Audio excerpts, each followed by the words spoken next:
सो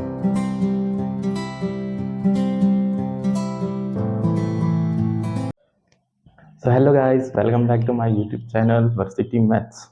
जैसा कि आप लोगों ने थंबनेल में देखा होगा, हमारा मैथ्स के सिलेबस के बारे में बात किया है। देखो, क्लियरली मैं ये बोल देना चाहूँगा कि ये जो वीडियो है ये आप लोगों के एग्ज़ाम से पहले सिर्फ जल्दी जल्दी रिवीजन करने के लिए, कि आप एक बार चालू कर लें और थोड़ी स्पीड बढ़ाकर इसको देख लें।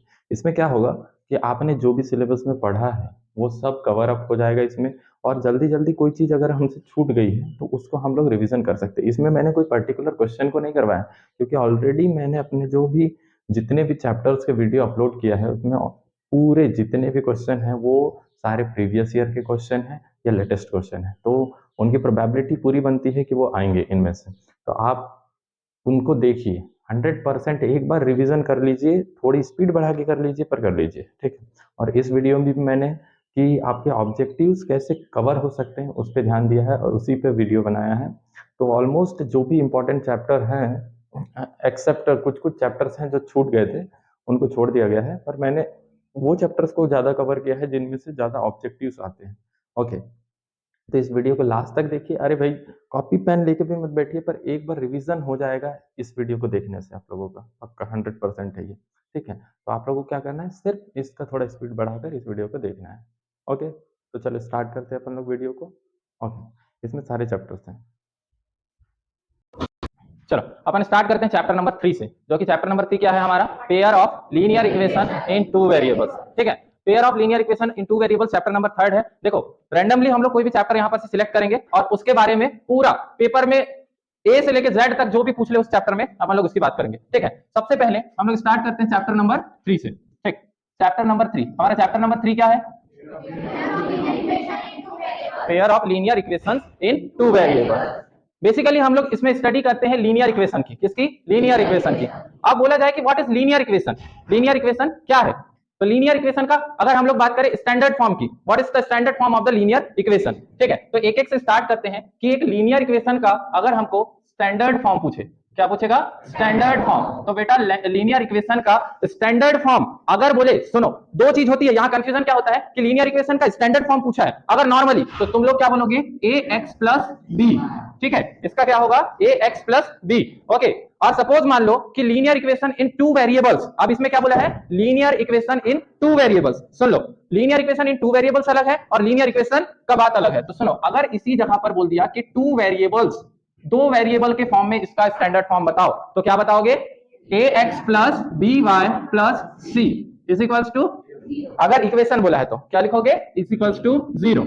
ठीक है, इतना बात हो गया इसका। अब हम लोगों को जो चैप्टर में पढ़ना है, इसमें पढ़ना है बेटा कि पेयर ऑफ लीनियर इक्वेशन, क्या बोला है इसमें, पेयर ऑफ लीनियर इक्वेशन। ठीक है, अब पेयर का मतलब क्या होता है, जैसे अपने जूते का पेयर होता है। ठीक है, कोई दो चीज जो सेम आइडेंटिकल हो, आइडेंटिकल का इन द मींस की सेम जैसी दिखे, तो उसको क्या बोलते हैं हम लोग, पेयर। ठीक है, तो ये हो गया पेयर के लिए। अब सोचो कि हमारे पास दो लाइन, ये जो चैप्टर है इसमें हम लोगों को पढ़ना है दो लाइंस के बारे में। ठीक है, एक, और वो दोनों लाइंस क्या होंगी, लीनियर होंगी। क्या होंगी, लीनियर होंगी। इसीलिए इस चैप्टर के हिसाब से हम लोग क्या बोलते हैं कि a1x plus b1y plus c1 is equals to 0, a2x plus b2y plus c2 is equals to 0। ठीक है, ये दो टर्म पढ़ते हैं। ये क्यों पढ़ते हैं, क्योंकि हम लोगों को पेयर ऑफ लीनियर इक्वेशन पढ़ना है, मतलब दो लीनियर इक्वेशन। तो दो लीनियर इक्वेशन को क्या मैं ax plus by plus c बोल सकता हूं डायरेक्ट, नहीं बोल सकता ना, क्योंकि दो इक्वेशन है तो दो इक्वेशन अलग अलग होंगी। ठीक है, अब सुनो कि हमारी ये जो दो लाइंस हैं उनकी इक्वेशन क्या है, a1x plus b1y plus c1, और दूसरी इक्वेशन जो है इसकी क्या होगी, a2x plus b2y plus c2। ये भी बात हो गया। अब सुनो, यहां पर हम लोग को इस चैप्टर में तीन कंडीशन क्रिएट करना है। पहली होती है इंटरसेक्टिंग की, ठीक, दूसरी होती है कोइंसिडेंट की, और उसके बाद तीसरी जो होती है बेटा वो होती है पैरेलल की। ठीक है, पूरा इस पे हम लोगों को इस वीडियोस पे या हम इस क्लास पे जो भी कर रहे हैं इसमें हम लोगों को बस जो जो चीज हमने पढ़ चुका है, क्योंकि ये टाइम अपना क्या है, अब एक एक क्वेश्चन को सॉल्व करके बैठने के लिए नहीं है, क्योंकि अपने पास दूसरा सब्जेक्ट भी है। तो हम लोग इसमें सिर्फ वो चीज को क्या करेंगे, अपने दिमाग में फिर से याद करवाएंगे कि हमने पढ़ा क्या था। ठीक है, तो सुनो, अब बात आती है इंटरसेक्ट, कोइंसिडेंट और पैरेलल लाइन की। अब सोचो बेटा कि इंटरसेक्ट कोई भी लाइन कर रही होगी, मतलब कि कोई ना एक पॉइंट पे कर रही होगी, तो ऐसी लाइन को क्या बोलते हैं, इंटरसेक्ट करते हैं। क्या करते हैं, इंटरसेक्ट करते हैं। और कभी भी दो लाइंस एक दूसरे को किसी एक पॉइंट पे ही इंटरसेक्ट कर सकती है, कर सकती है ना। कोई भी दो स्ट्रेट लाइन, ध्यान से सुनो, कभी भी दो स्ट्रेट लाइन कोई भी पॉइंट पर, सिर्फ एक यूनिक पॉइंट पे क्या कर सकती है, इंटरसेक्ट कर सकती है। सोचो ना कि एक स्ट्रेट लाइन ये है और एक स्ट्रेट लाइन कोई और है, सपोज मान लो, तो इन दोनों को अगर मैं इंटरसेक्ट करवाना चाहूं तो स्ट्रेट करने पे वो सिर्फ क्या करेगी, कोई एक पॉइंट पे इंटरसेक्ट कर सकती है ना, कोई एक पॉइंट पे इंटरसेक्ट कर सकती है। इसीलिए कोई भी दो स्ट्रेट लाइन का एक इंटरसेक्ट पॉइंट हो सकता है। आप सोचो कि अगर मान लो कि हमारे पास कोई कोइंसिडेंट लाइन है, तो सपोज मान लो कोइंसिडेंट का मतलब क्या है, एक हाथ पे दूसरा हाथ को एज इट इज लाकर रख दो, ये कोई एक लाइन है और उसके ऊपर एक लाइन को लाकर रख दो। अब सोचो एक स्ट्रेट लाइन बनने में पता नहीं कितनी लाइन कितने पॉइंट्स यूज होते हैं। ऐसे पॉइंट्स को क्या बोलते हैं कि अगर सपोज मान लो कि कोई लाइन में 2 या 3 से ज्यादा पॉइंट्स हो तो वो लाइन को क्या बोलते हैं, कोलिनियर लाइन। कौन सी लाइन, कोलिनियर लाइन। तो सोचो कि ये एक लाइन है, ठीक है, उसके ऊपर मैंने एक लाइन और लाकर रख दिया, तो सपोज मान लो कि ये मैंने एक लाइन रख दिया उसके ऊपर आके, तो इसमें जितने पॉइंट्स होंगे, जितने भी पॉइंट्स होंगे, क्या उस लाइन के उस पॉइंट से कनेक्ट होंगे ना, मतलब इनफाइनाइट नंबर ऑफ पॉइंट होंगे तो इनफाइनाइट नंबर ऑफ पॉइंट उसमें कनेक्ट होंगे ना, ठीक है। इसीलिए ये कौन सी लाइन होती है, कोइंसिडेंट लाइन। अब पैरेलल लाइन क्या होती है, ऐसा मतलब पैरेलल लाइन को क्या बोल सकते हैं, एक दूसरे से कोई नाता रिश्ता नहीं है इनका, बस ऐसा है कि ये बराबर दूरी पे रहेंगे, मतलब किसी भी पॉइंट पर तुम इनको नाप लो तो हर जगह इनका डिस्टेंस क्या रहेगा, सेम रहेगा। मतलब तुम यहां से नाप लो, यहां से नाप लो, यहां से नाप लो, यहां से नाप लो, कहीं से भी नाप लो तो तुम्हारा डिस्टेंस क्या होगा, इस पे सेम रहेगा, ठीक है। तो ऐसी लाइंस को क्या बोलते हैं, पैरेलल लाइंस। अब सुनो, इनके लिए हम लोग क्या करते हैं, रेशियोज बनाते हैं। क्या बनाते हैं, रेशियोज बनाते हैं कि अगर हमारी इंटरसेक्टिंग लाइन हो, कोइंसिडेंट लाइन हो और पैरेलल लाइन हो तो इन तीनों के रेशियोज क्या होंगे। तो हम लोग क्या बोलते हैं कि a1 अपॉन a2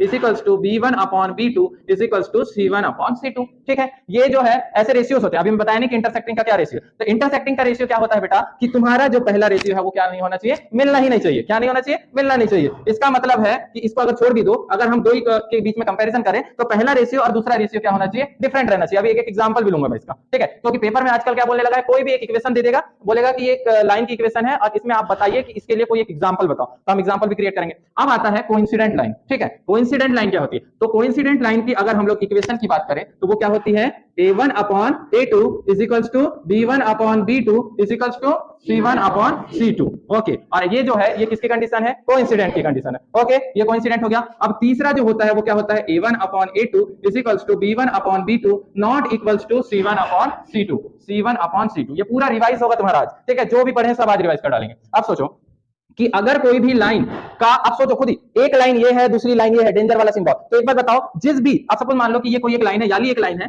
और उस पे कोई एक लाइन आके उसको इंटरसेक्ट करेगी, तो कोई एक यूनिक पॉइंट पे ही तो इंटरसेक्ट करेगी ना। इसीलिए इस इंटरसेक्टिंग लाइन का यूनिक सॉल्यूशन होता है। क्या होता है, यूनिक सॉल्यूशन होता है, ओके। इसके लिए क्या होता है, यूनिक सॉल्यूशन होता है। अब सोचो बेटा कि अगर कोइंसिडेंट लाइन है, ठीक है, कोइंसिडेंट लाइन है, इसके पूरे अनगिनत पॉइंट है, इनफाइनाइट पॉइंट्स है। अब उस पे एक अनदर इनफाइनाइट पॉइंट्स वाली लाइन आके उसके ऊपर क्या हो गई, कोइंसिडेंट हो गई। तो बताओ हर एक पॉइंट के लिए एक एक पॉइंट टच हो गए एक दूसरे से, हो गए ना। तो इसके लिए क्या होगा, सॉल्यूशन अगर ढूंढना चाहे तो कितने हो सकते हैं, इनफाइनाइट हो सकते हैं। इसीलिए इसको बोलते हैं infinitely many solution, infinitely many solution, ठीक है, ओके। ये हो गया। अब पैरेलल लाइन वही ना, तेरे से कोई रिश्ता ना कोई नाता, एक दूसरे से सब दूर दूर चल रहे हैं ना, तो चल ही नहीं रहे तो कहां से कुछ मिलेगा, तो इसमें क्या हो जाएगा, नो सॉल्यूशन, ओके। ये भी हो गया नो सॉल्यूशन, ठीक। अब इतना काम हो गया। अब सोचो बेटा कोई इक्वेशन है, ठीक है, कोई इक्वेशन से कुछ वैल्यू मिल रही है, कुछ वैल्यू मिल रही है मतलब वो कंसिस्ट कर रही होगी।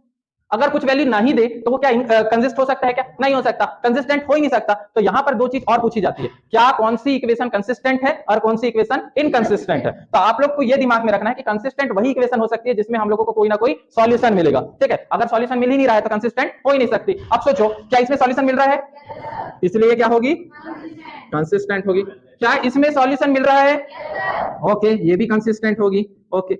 अब उसके बाद ये क्या कंसिस्टेंट होगी, नहीं, ये होगी इनकंसिस्टेंट, ओके, ये हो जाएगी इनकंसिस्टेंट। अब सोचो ये दोनों भी ये भी कंसिस्टेंट, ये भी कंसिस्टेंट, ओके। तो अब इसमें एक और डिफरेंस, अगर इसके बहुत सारे पॉइंट एक दूसरे पे कंसिस्ट कर रहे हैं तो इसको बोल देते हैं डिपेंडेंट। क्या बोलते हैं इसको, डिपेंडेंट, ठीक है, डिपेंडेंट हो गई, ठीक। अब इस चैप्टर में इन चीजों का सबसे ज्यादा रोल है कि हम लोगों को पेयर ऑफ लीनियर इक्वेशन क्या होती है। अब सुनो, इसमें एक पॉइंट और ऐड करना है कि हमारी जो भी लीनियर इक्वेशन है, लीनियर इक्वेशन का हमेशा जो ग्राफ होता है, ग्राफ जो होता है बेटा वो एक स्ट्रेट लाइन फॉर्म करता है। क्या करता है, स्ट्रेट लाइन ग्राफ होता है, ठीक है। पेपर में पूछता है कि आप लोगों का जो लीनियर इक्वेशन का ग्राफ है वो क्या बनाता है, तो वो बनाता है स्ट्रेट लाइन, ठीक है। आप सोचो एक एक हम लोग इनके लिए एग्जांपल लेते हैं, चलो ठीक है, एक एग्जांपल लेते हैं इस पे, ओके।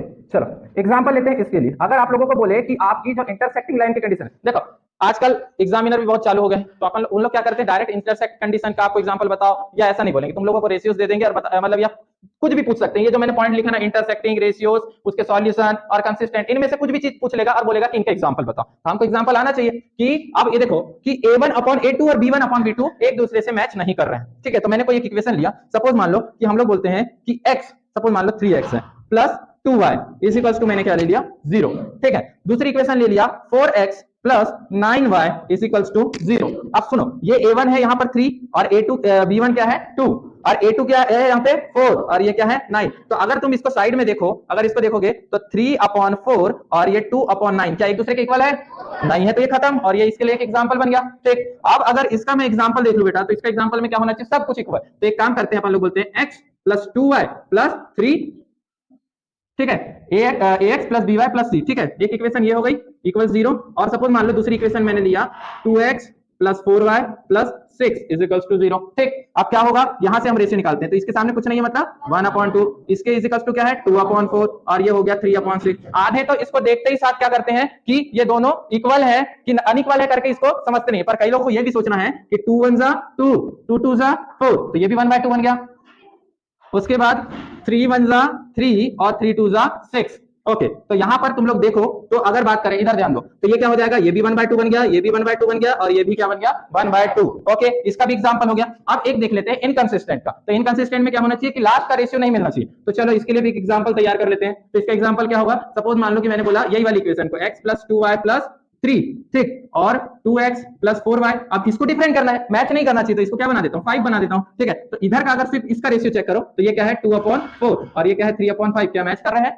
नहीं कर रहे हैं। तो ये होगा इसका एग्जांपल। आज के इस क्लास से पूरे ऑब्जेक्टिव्स तो पूरे कवर हो जाएंगे, ठीक है। अब बताओ इसके अलावा इस क्वेश्चन इस चैप्टर में अगर ऑब्जेक्टिव्स बनना चाहे तो इसके अलावा कुछ बन सकता है क्या? नहीं। और एक दो चीज बनेगा, क्वेश्चन बनेंगे। अब आते हैं क्वेश्चन के दुनिया में। क्वेश्चन होते क्या है, तो सुनो, क्वेश्चन अगर हम लोगों को पूछेगा, चलो एक पेज ऐड करके, तो दो चीजों में पूछ सकता है, एक तो एलिमिनेशन मेथड पे बेस्ड और दूसरा क्या होगा सब्स्टिट्यूशन मेथड पे बेस्ड, ठीक है। एक होगा एलिमिनेशन पे और दूसरा होगा सब्स्टिट्यूशन पे, ठीक है, सब्स्टिट्यूशन पे। अब सुनो, एलिमिनेशन और सब्स्टिट्यूशन मेथड, सपोज मान लो कि कोई भी इक्वेशन ले लो, ठीक है। अगर तुम लोगों को एलिमिनेशन का मतलब क्या समझ आता है कि एलिमिनेशन मतलब कोई भी कोफिशिएंट को सेम कर दो और क्या करो उससे वैल्यूज निकालो। सपोज मान लो कि मैंने बोला एक इक्वेशन ले लिए x plus 2y is equals to 3, ठीक है, x plus 2y is equals to 3 और दूसरी इक्वेशन मैंने ले लिया 2x plus y is equals to 4, ठीक लिया। अब बताओ कि यहाँ पर कोई वेरिएबल सेम आ रहे हैं क्या? नहीं आ रहे हैं, ठीक है। अगर ये दो दो हो जाते तो काट सकते थे हम लोग, या ये भी दो दो होते तो काट देते, पर ऐसा नहीं हो रहा है। तो हमने क्या किया कि ये पहला वाला कोफिशिएंट को लेकर इस पे मल्टीप्लाई कर दिया और इसके सामने कुछ नहीं है तो इसका 1 को मल्टीप्लाई कर दिया। इससे क्या होता है, ये बन जाएगा 2x और 2 2 जा 4y और ये 3 2 जा 6। अब सेम टू सेम 2x और ये प्लस y और ये हो जाएगा प्लस का 4। अब सुनो, क्या प्लस प्लस कट सकते हैं एक दूसरे से? नहीं कट सकते, इसलिए माइनस से क्या करना पड़ेगा, इसको मल्टीप्लाई करना पड़ेगा। उसकी वजह से ये कट हो जाएगा, होगा ना। अब ये माइनस ये प्लस क्या बन जाएगा माइनस, ओके। अब सोचो कि 4y में से एक y गया तो कितने y बचेंगे, ओके। और यहां पर में 6 में से 4 गया, कितना बचेगा 2, तो y की वैल्यू कितनी आ गई बेटा 2/3। अब क्या करना है तुम लोगों को, इस y की वैल्यू को कोई भी एक इक्वेशन में रख देना। सपोज मान लो कि x plus 2y is equals to 3 था, अब इसी में y की वैल्यू रख दो, तो क्या करोगे x प्लस 2 मल्टीप्लाई y की वैल्यू कितनी हो गई 2/3 इज इक्वल्स टू 3, ओके। तो ये क्या होगा कि यहां पर से इसको x जैसे कैसा, अब ये 2 2 जा 4, तो ये हो गया प्लस 4/3 इज इक्वल्स टू 3। अब कुछ नहीं है, बस इसको उस साइड भेज दो, तो 3 माइनस 4/3, तो इसका आंसर क्या आ जाएगा 3 3 जा 9, 9 माइनस 4 कितना होता है 5/3। तो ऐसे तुम लोग इनकी वैल्यूज निकाल सकते हैं। मतलब एक एग्जांपल दिया मैंने कि एलिमिनेशन को करते कैसा है, सब्स्टिट्यूशन सेम वैसा ही वैसा है। जैसे मान लो कि ये क्या है x प्लस 2y, इसी इक्वेशन को ले लो, इज इक्वल्स टू 3 और दूसरी इक्वेशन क्या है 2x plus y is equals to 4, ठीक है। डायरेक्ट एग्जांपल दे रहा हूं, इसमें थ्योरी तुमको ऐड करना है, क्योंकि थ्योरी पार्ट मैंने ऑलरेडी पहले भी तुम्हारी जितनी भी क्लास लिया और मेरी क्लासेस जो चलती हैं उसमें पूरे वीडियोस भी कंप्लीट हैं, ठीक है, जो जो आते हैं अपने, ठीक। तो अब अपने को क्या करना है, इनमें से कोई भी एक इक्वेशन को पकड़ के क्या करना पड़ता है, तोड़ना पड़ता है ना, ब्रेक करना पड़ता है। सपोज मान लो कि पहली इक्वेशन को लिया और उसमें से मैंने वैल्यूज निकाला, तो x की वैल्यू निकाला तो क्या होगी 2y उधर चल जाएगी, तो ये क्या हो जाएगा 3 माइनस 2y, ठीक है। और इसको मानने क्या बोला था मैंने,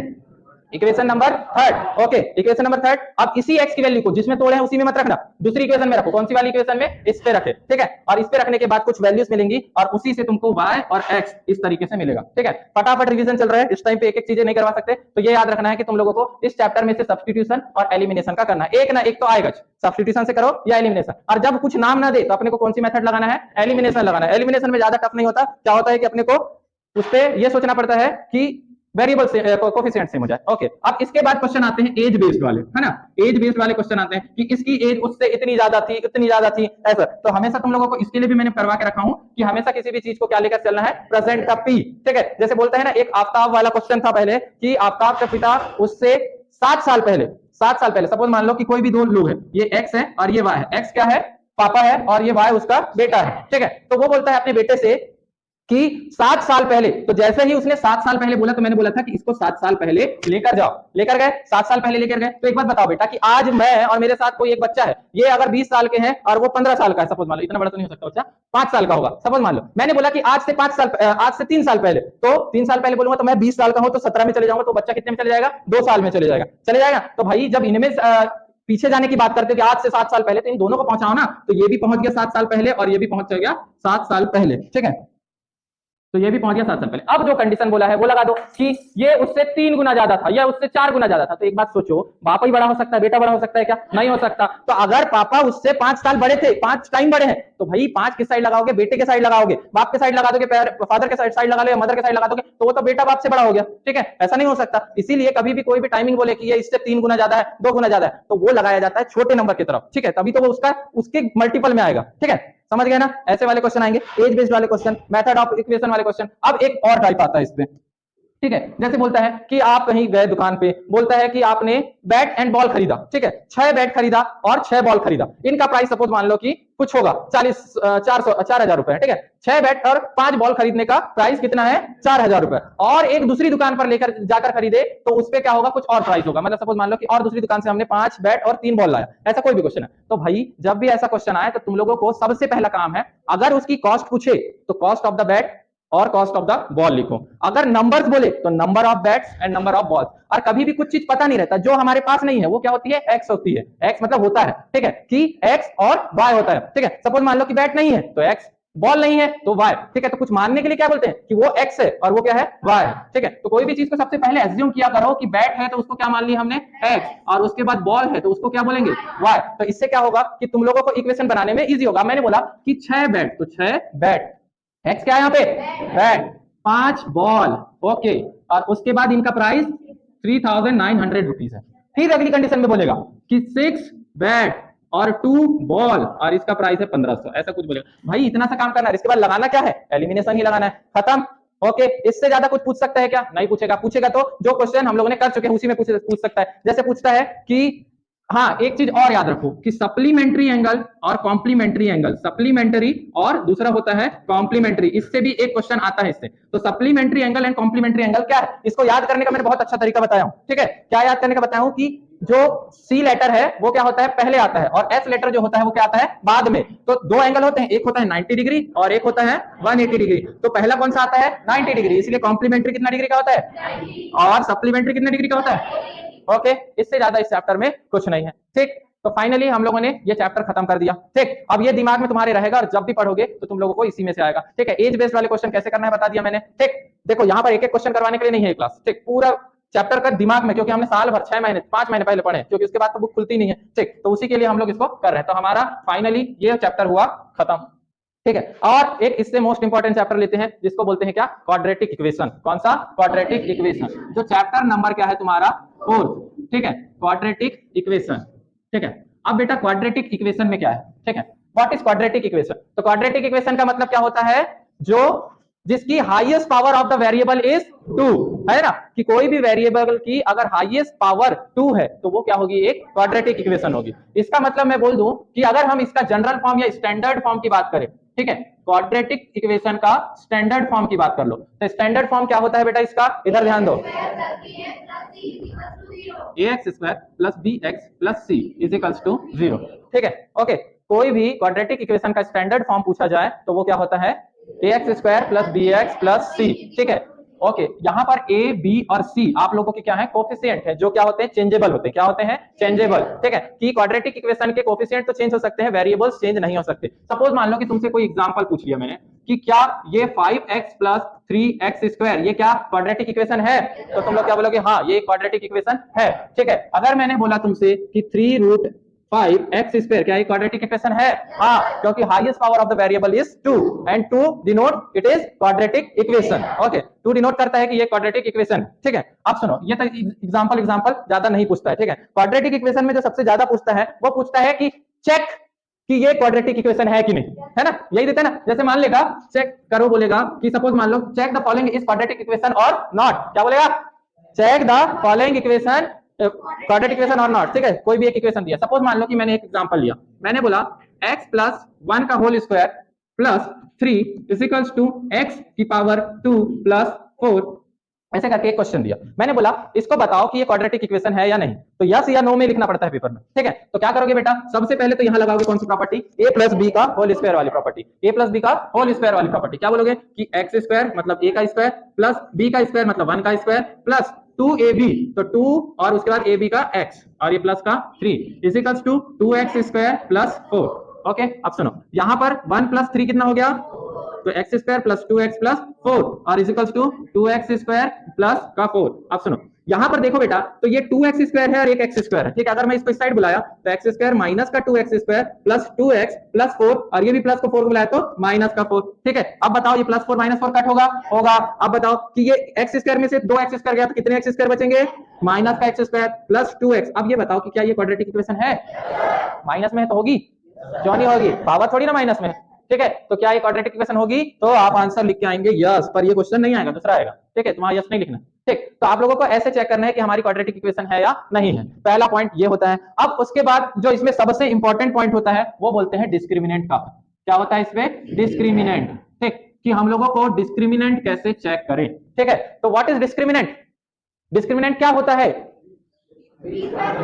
तो डिस्क्रिमिनेंट को चेक करने के लिए हम लोग को क्या करना होना चाहिए, सबसे पहले नीड होना चाहिए कि हमारी इक्वेशन क्या होना चाहिए, क्वाड्रेटिक इक्वेशन होना चाहिए। अगर हमारी क्वाड्रेटिक इक्वेशन नहीं है तो डिस्क्रिमिनेंट चेक नहीं कर सकते। तो सपोज मान लो कि हम लोगों के पास एक क्वाड्रेटिक इक्वेशन है ax square plus bx plus c is equals to 0। ठीक है, ये है। अब क्या करेंगे बेटा, इसमें हम लोग चेक करेंगे कि डिस्क्रिमिनेंट कैसे चेक करें। ठीक है, तो डिस्क्रिमिनेंट चेक किया जाता है कि b स्क्वायर माइनस 4ac से। अब ये यूज क्यों करते हैं डिस्क्रिमिनेंट, तो डिस्क्रिमिनेंट के यूज से ये पता चलता है कि आपकी जो इक्वेशन है वो किस तरीके के रूट्स दे रही है। ठीक है, किस तरीके के रूट्स दे रही है। रूट्स कैसे निकालते हैं, सबसे पहले अपन लोग कोई भी क्वाड्रेटिक इक्वेशन के क्या निकालते हैं, फैक्टर्स निकालते हैं ना फैक्टर्स, और फैक्टर्स से हम लोग क्या करते हैं, उसको जीरो के इक्वल रखे तो क्या निकल जाते हैं, रूट्स निकल जाते हैं। तो तुम लोगों को इसके मदद से डायरेक्टली पता चल जाएगा कि तुम्हारे रूट डिस्टिंक्ट और रियल रूट्स हैं, कि तुम्हारे रूट्स इक्वल हैं, कि तुम्हारे रूट्स क्या है, अनइक्वल है, मतलब कि क्या है, रियल रूट्स नहीं है। ठीक है, इसीलिए हम लोग इसको चेक करते हैं। तो इसकी 3 कंडीशन होती है। ठीक है, पहली कंडीशन क्या होती है कि जब आपका b स्क्वायर माइनस 4ac बड़ा हो 0 से।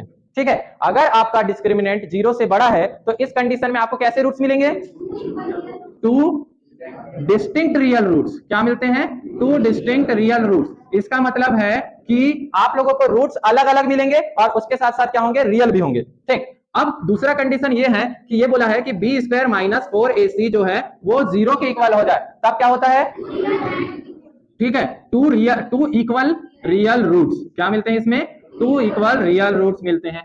ठीक, अब तीसरी बात आती है कि b square minus 4ac less than 0 हो, तो ये कंडीशन में होता है कि नो रियल रूट्स। ठीक है, नो रियल रूट्स। अब बेटा क्वेश्चन यहाँ पर पेपर में आता है कि कोई क्वाड्रेटिक इक्वेशन दे दिया। ठीक है, सपोज मान लो कि अभी ज्यादातर एक कोई इक्वेशन देता है 3x स्क्वायर प्लस, सपोज मान लो बीच में क्या रहता है पता नहीं, 2x माइनस 1/3। ठीक है, प्लस 1/3 सपोज मान लो। तो इसका डिस्क्रिमिनेंट चेक करके बताओ कि ये डिस्क्रिमिनेंट में इसके रूट्स कैसे होंगे। ऐसे क्वेश्चन में आया कि find the roots of the equation, कौन सी, ऑफ द क्वाड्रेटिक इक्वेशन, ये। तो इसमें अगर आप लोगों को इसके रूट्स कैसे हैं बताना है तो क्या करना पड़ेगा, सबसे पहले यहां देखो कि a b c की वैल्यू क्या है। तो a की वैल्यू क्या है यहाँ 3, इससे कंपेयर करो ना, और b की वैल्यू कितनी है और c की वैल्यू कितनी है 3। अब चेक कर लो इसको, b स्क्वायर माइनस 4ac से, तो b स्क्वायर मतलब b का स्क्वायर मतलब 2 का स्क्वायर माइनस 4 का 4, a क्या है अपने पास 3 और ये क्या होता है 1/3। ओके, अब रुकिए, ये b स्क्वायर माइनस 4ac। अब सुनो क्या होगा कि ये 3 से ये 3 कट हो गया। अब 2 का स्क्वायर क्या होता है बेटा 4 और ये भी क्या हो गया 4 और 4 माइनस 4 क्या होता है 0। अब तुम खुद बताओ कि ये 3 कंडीशन में से कौन सी कंडीशन का है ये, तो ये होगा सेकंड कंडीशन का। मतलब इसके जो रूट्स आने वाले हैं वो क्या आने वाले हैं, 2 इक्वल और रियल रूट्स। मतलब मान लो कि 1/2 1/2 हो सकता है, 1 1 हो सकता है, 2 2 हो सकता है, पर दोनों क्या होना चाहिए, सेम होना चाहिए। ठीक है, ये कंडीशन यहाँ में से तुम्हारे 2 मार्क्स के क्वेश्चन तो कंफर्म बनने वाले हैं कि ये इसमें से कुछ भी पूछ सकता है।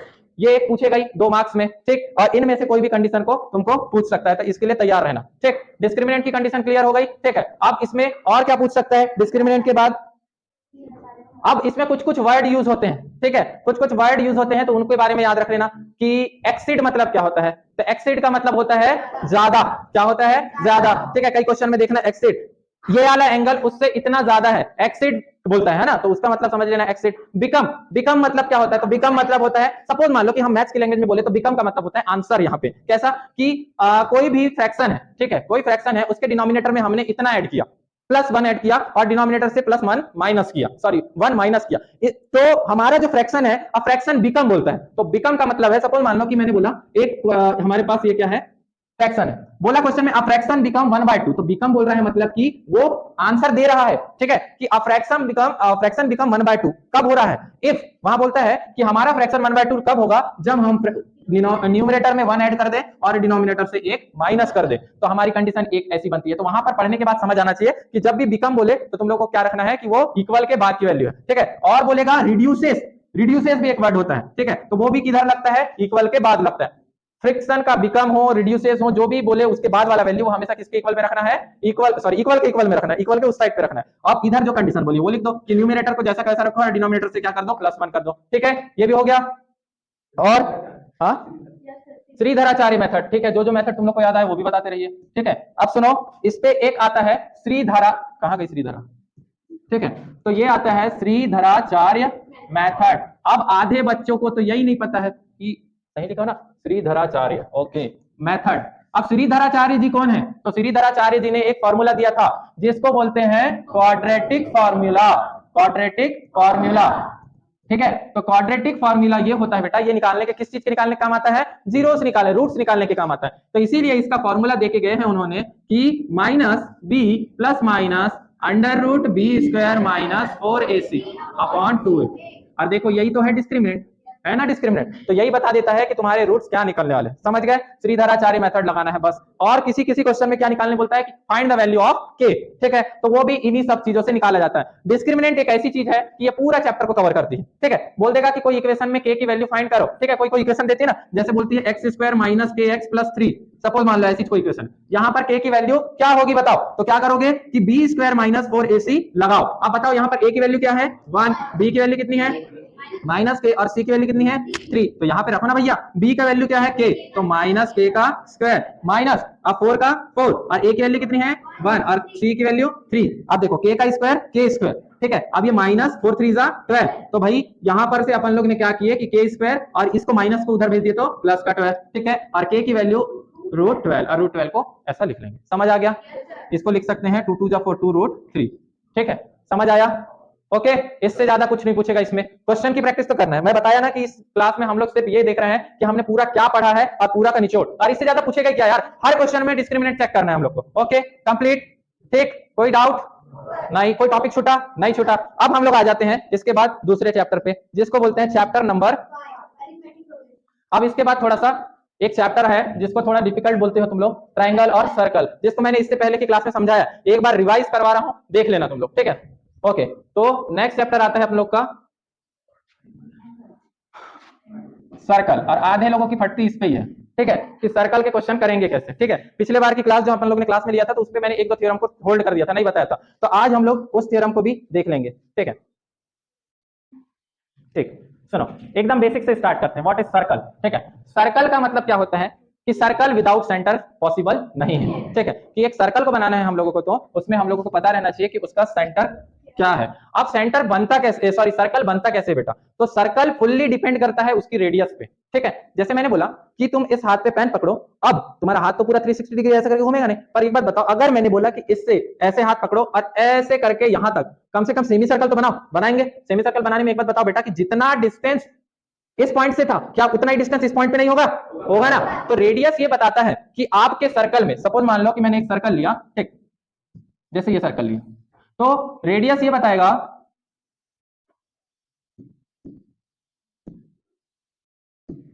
ठीक है, ओके, ये सर्कल है, सपोज मान लो सपोज क्या है, तो है सर्कल, ठीक है। अब देखो सर्कल में क्या होता है, ये है सेंटर, ठीक, सर्कल में है सेंटर, ठीक है। तो तुम लोगों को पता रहना चाहिए कि सर्कल का जो सेंटर होता है, एक सर्कल का सिर्फ एक ही सेंटर हो सकता है। कौन बोलता है दो दो सेंटर होते हैं? हो सकता है भाई, होगा कि नहीं होगा?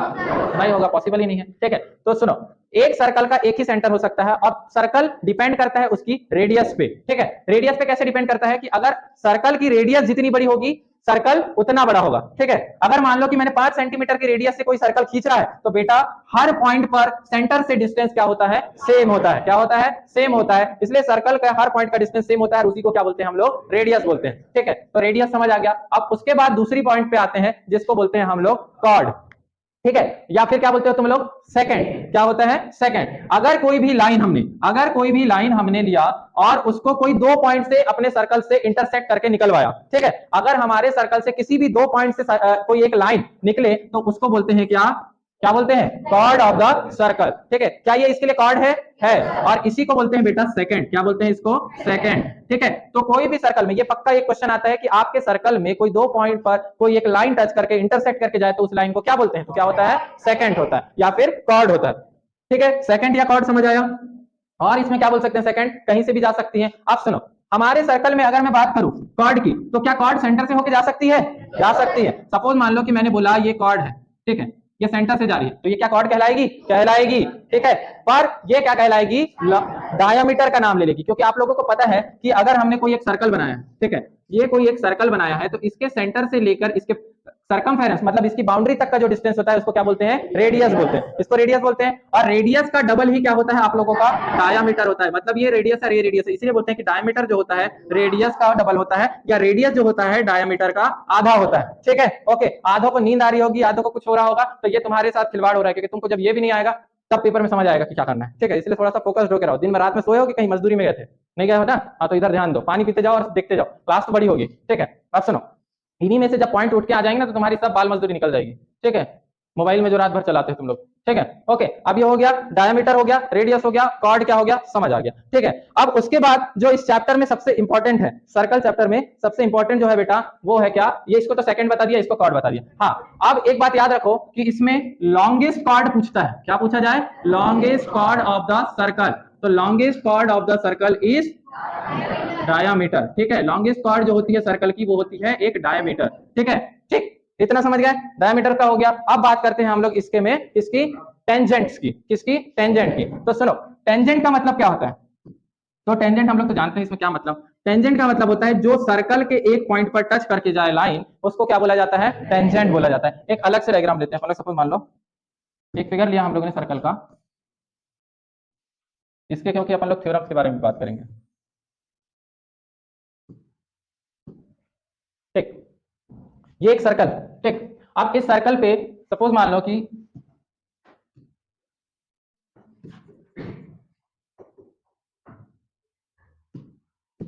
ओके, ये सर्कल है अपने पास, ठीक। अब इस सर्कल पे अगर हम लोगों को कोई एक टेंजेंट पास करवाना है, ठीक, तो हमारे एक टेंजेंट हमने पास किया यहां से,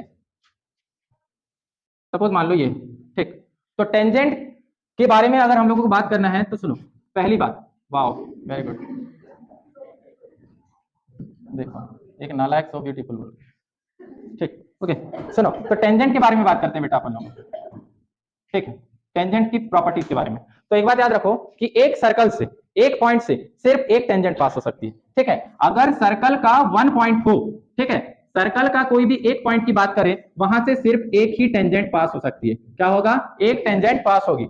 अगर पूरे सर्कल की बात करें, होल सर्कल की, ठीक है, तो होल सर्कल की बात करें तो इनफाइनाइट टेंजेंट पास हो सकती है। कितनी हो सकती है? इनफाइनाइट टेंजेंट पास हो सकती है। मतलब एक सर्कल से अगर एक पॉइंट की बात करें तो एक ही टेंजेंट पास होगी। अगर सपोज मान लो कि हमारे पास एक सर्कल दिया, ठीक, ओके, स्टार्ट करते हैं। तो सर्कल में एक टेंजेंट क्या होती है? कोई एक टेंजेंट की बात करें तो कोई एक पर्टिकुलर पॉइंट से आती है, ठीक है। एक पॉइंट से क्या हो सकती है? सिर्फ एक टेंजेंट पास हो सकती है, ठीक। अब टेंजेंट के अलग अलग रूल्स हैं, ठीक है। पेपर में 3 तरीके से पूछता है, ठीक। क्या पूछेगा? अगर आपके पास कोई टेंजेंट है, ठीक है, तो सर्कल से अगर एक पॉइंट की बात करें, अगर हम लोगों ने बोला कि एक पॉइंट से कितनी टेंजेंट पास हो सकती है, तो बेटा एक टेंजेंट से सिर्फ एक ही टेंजेंट, एक पॉइंट से सिर्फ एक ही टेंजेंट पास हो सकती है। अगर बोले कि पूरे सर्कल से, एक सर्कल से कितनी टेंजेंट पास हो सकती है, तो वो कितनी होगी? इनफाइनाइट होगी।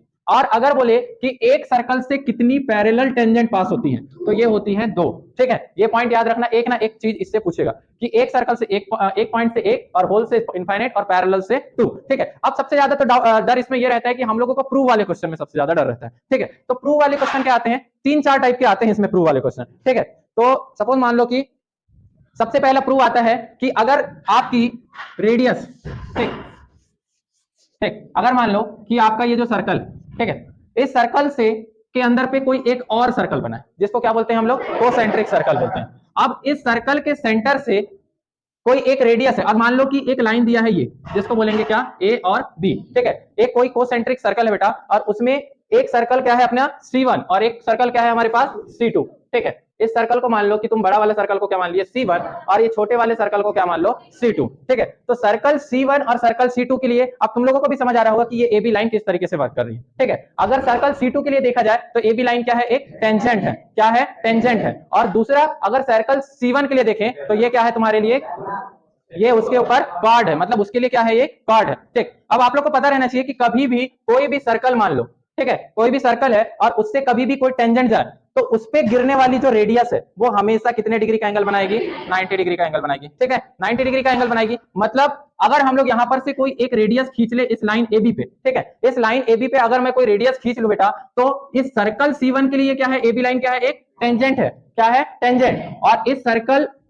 C1 के लिए कॉर्ड है, और सर्कल C2 के लिए क्या है तुम्हारे लिए, टेंजेंट है। तो तुम लोगों को क्वेश्चन में क्या बोलता है कि AP के इक्वल BP प्रूफ करके बताओ। ठीक है, अब आप लोगों को पता है कि थ्योरम 10.1 क्या बोलती है। थ्योरम 10.1 का क्या है कि थ्योरम 10.1 बोलती है कि कोई भी सर्कल की टेंजेंट पे अगर उसकी रेडियस आकर गिरे तो क्या करेगी, उसको 90 डिग्री का एंगल फॉर्म करेगी। ठीक है, इतना काम हो गया हमारा सर्कल C2 के लिए। अब सर्कल C1 पे ये जो AB लाइन है वो क्या कर रही है बेटा, एक कॉर्ड का काम कर रही है। क्या कर रही है, कॉर्ड का काम कर रही है। और हम लोगों ने 9th क्लास में पढ़ के आया है कि कभी भी कोई सर्कल पे कोई कॉर्ड है, ठीक है, कोई सर्कल पे कोई कॉर्ड है और उस कॉर्ड पर कोई एक लाइन गिरे। ठीक है, ध्यान से सुनना कि कोई एक सर्कल है और उस पे कोई कॉर्ड है, अब सेंटर से कोई एक लाइन गिरे उस पे, ठीक है, ठीक, परपेंडिकुलर नहीं बोल रहा हूं मैं, उस पे कोई लाइन गिरे तो हमेशा उसको इक्वल पार्ट्स में बांटती है। क्या करती है, हमेशा इक्वल पार्ट्स में बांटेगी। मतलब कि इतना पार्ट जो यहां से लेकर इतना पार्ट होगा वो इस पार्ट के क्या होगा, बराबर होगा। ठीक है, ये थ्योरम हमारी कोसेंट्रिक वाली कंप्लीट होती है। ठीक है, तो तुम लोग बता सकते हो ये मैंने जो जो बताया। ठीक है, अपने को लिखना है वहां पे। ठीक, अब उसके बाद जो दूसरी थ्योरम होती है वो क्या होती है कि पैरेलल टेंजेंट। सपोज मान लो, एक बात याद रखना, तुम्हारे को एक क्वेश्चन आता है इस पे कि एक सर्कल दिया हुआ है और इसके ऊपर से एक टेंजेंट और ये टेंजेंट गई, आता है ना क्वेश्चन। ठीक है, कि एक टेंजेंट ऊपर से गई है, एक टेंजेंट नीचे से गई है, तो आप लोग ये बताइए कि क्या ये टेंजेंट एक दूसरे के पैरेलल है। ठीक है, बता देते हैं कि हमको तो इतना तो पता है ना कि कोई भी रेडियस जब टेंजेंट पे गिरती है तो कितने डिग्री का एंगल बनाती है, 90 डिग्री का एंगल बनाती है। और यहां से यही रेडियस इस साइड गिरे तो यहां पर भी क्या बनाएगा, 90 डिग्री का एंगल बनाएगा। ठीक है, नॉर्मली समझो, लिख तो पूरे लेंगे। ठीक है, अब देखो, जब ये इसके ऊपर सपोज मान लो कि ये O है और इसको MN दे दूं और इसको नाम दे देता हूं AB और CD। ठीक है, तो आप लोगों को पता है बेटा कि ON जो है वो परपेंडिकुलर है AB पे। ठीक है, इसका मतलब 90 डिग्री का एंगल बना रही है, यहां 90 डिग्री का एंगल बना रही है। और सेम टू सेम देखो कि OM जो परपेंडिकुलर है वो किस पे है, CD पे है। ठीक है, CD पे परपेंडिकुलर है तो ये यहां पर भी क्या बनाएगी, 90 डिग्री का एंगल बनाएगी। अब हमको बताना है कि ये दोनों पैरेलल कैसे हो सकती है। तो सुनो, अगर एंगल CMN को देखो, एंगल CM और N को देखो तो ये 90 डिग्री का एंगल बना रहे हैं, बना रहे हैं ना।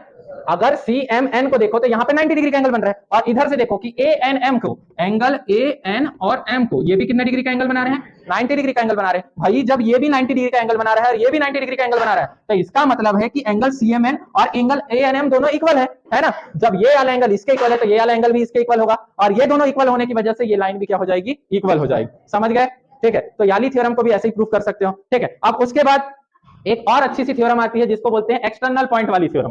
ठीक है, कि कोई भी सर्कल पे, अगर कोई भी सर्कल है, सपोज मान लो कि ये सर्कल है अपने पास, ठीक ठीक, ये सर्कल है। अब यहां पर किसी एक्सटर्नल पॉइंट से एक टेंजेंट है, इसको टेंजेंट है, और एक टेंजेंट ये है। ठीक है, ओके, दो टेंजेंट पास हो रही, तो आप लोगों को बताना है कि ये टेंजेंट एक दूसरे के इक्वल है। तो इस पॉइंट को क्या मान लिया मैंने, P। ठीक है, इस पॉइंट को मान लिया P। अब उसके बाद यहां पर क्या है, एक सेंटर है। अब सेंटर से कोई भी एक लाइन इसके ऊपर गिरेगी और इसके ऊपर गिरेगी। तो आप लोगों को पता है कि कोई भी टेंजेंट पे रेडियस क्या होती है, परपेंडिकुलर, मतलब यहाँ भी 90 डिग्री बनाएगी और यहाँ भी 90 डिग्री बनाएगी। पर हम प्रूफ कैसे करें कि ये जो है जो ये साइड है वो एक दूसरे के इक्वल है? इसलिए हम लोग क्या करते हैं, थोड़ा सा कंस्ट्रक्शन लेते हैं। सपोज मान लो कि मैंने इस पॉइंट को इस पॉइंट से जोड़ दिया, मतलब मैंने सेंटर को एक्सटर्नल पॉइंट से जोड़ा, तो क्या होगा बेटा इसकी वजह से? आप लोगों को पता है कि रेडियस हमेशा इक्वल होती है, एक सर्कल की रेडियस कहीं पर भी खींचो क्या होगी, इक्वल ही रहेगी। इसका मतलब ये रेडियस इस रेडियस के इक्वल तो है। तो चलो एक एक नाम दे देते हैं, इसको मान लेते हैं एम, इसको ओ और इसको एन, ठीक है। तो एक बात देखो बेटा, इसमें अब दो ट्रायंगल बने, कौन सा ट्रायंगल? ओ एम पी बना ना, और दूसरा क्या बना? पी एन ओ, ठीक है।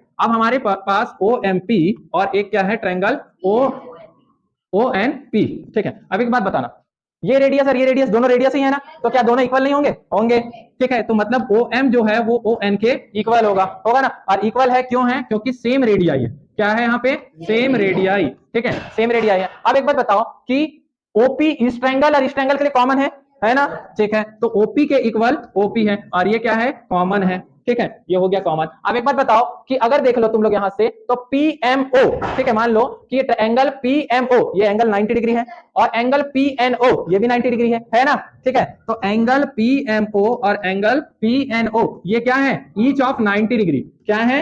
Each of 90 degree. तो इतना बता दो बेटा मेरे को कि साइड एंगल, मतलब कि एंगल साइड एंगल साइड, ये प्रॉपर्टी लग रही है यहाँ पे, दो साइड है और एक एंगल है, तो साइड एंगल साइड की प्रॉपर्टी लगेगी। तो बाय SAS प्रॉपर्टी क्या ये दोनों ट्रायंगल कॉन्ग्रुएंट हो गए ना? इसका मतलब है कि ट्रायंगल OMP कॉन्ग्रुएंट हो जाएगा ट्रायंगल ONP के। अब एक बार बताओ, जब ये कॉन्ग्रुएंट हो गए तो बाय द प्रॉपर्टी CPCT लगाओ। क्या लगाओगे? CPCT। तो CPCT की वजह से क्या PM is equals to PN होगा, हो जाएगा ना। इसीलिए PM is equals to PN, और ये क्या हो गया? CPCT की वजह से। किसकी वजह से? CPCT की वजह से, ठीक है। इससे ज्यादा कुछ नहीं पूछता इस चैप्टर से, ठीक है। इतना कवर कर लिया, इतनी थ्योरम्स कर लिए, तो ये तुम्हारे प्रूफ में समझ आ जाएगा। ये तीन में से कोई ना एक फंसना ही है, ठीक है। तो तीन थ्योरम्स बता दिया। अब जो नेक्स्ट चैप्टर स्टार्ट करेंगे वो कौन सा है? ट्रायंगल्स। कौन सा चैप्टर? ट्रायंगल, ठीक। तो ट्रायंगल चैप्टर के बारे में देखते हैं अपन लोग।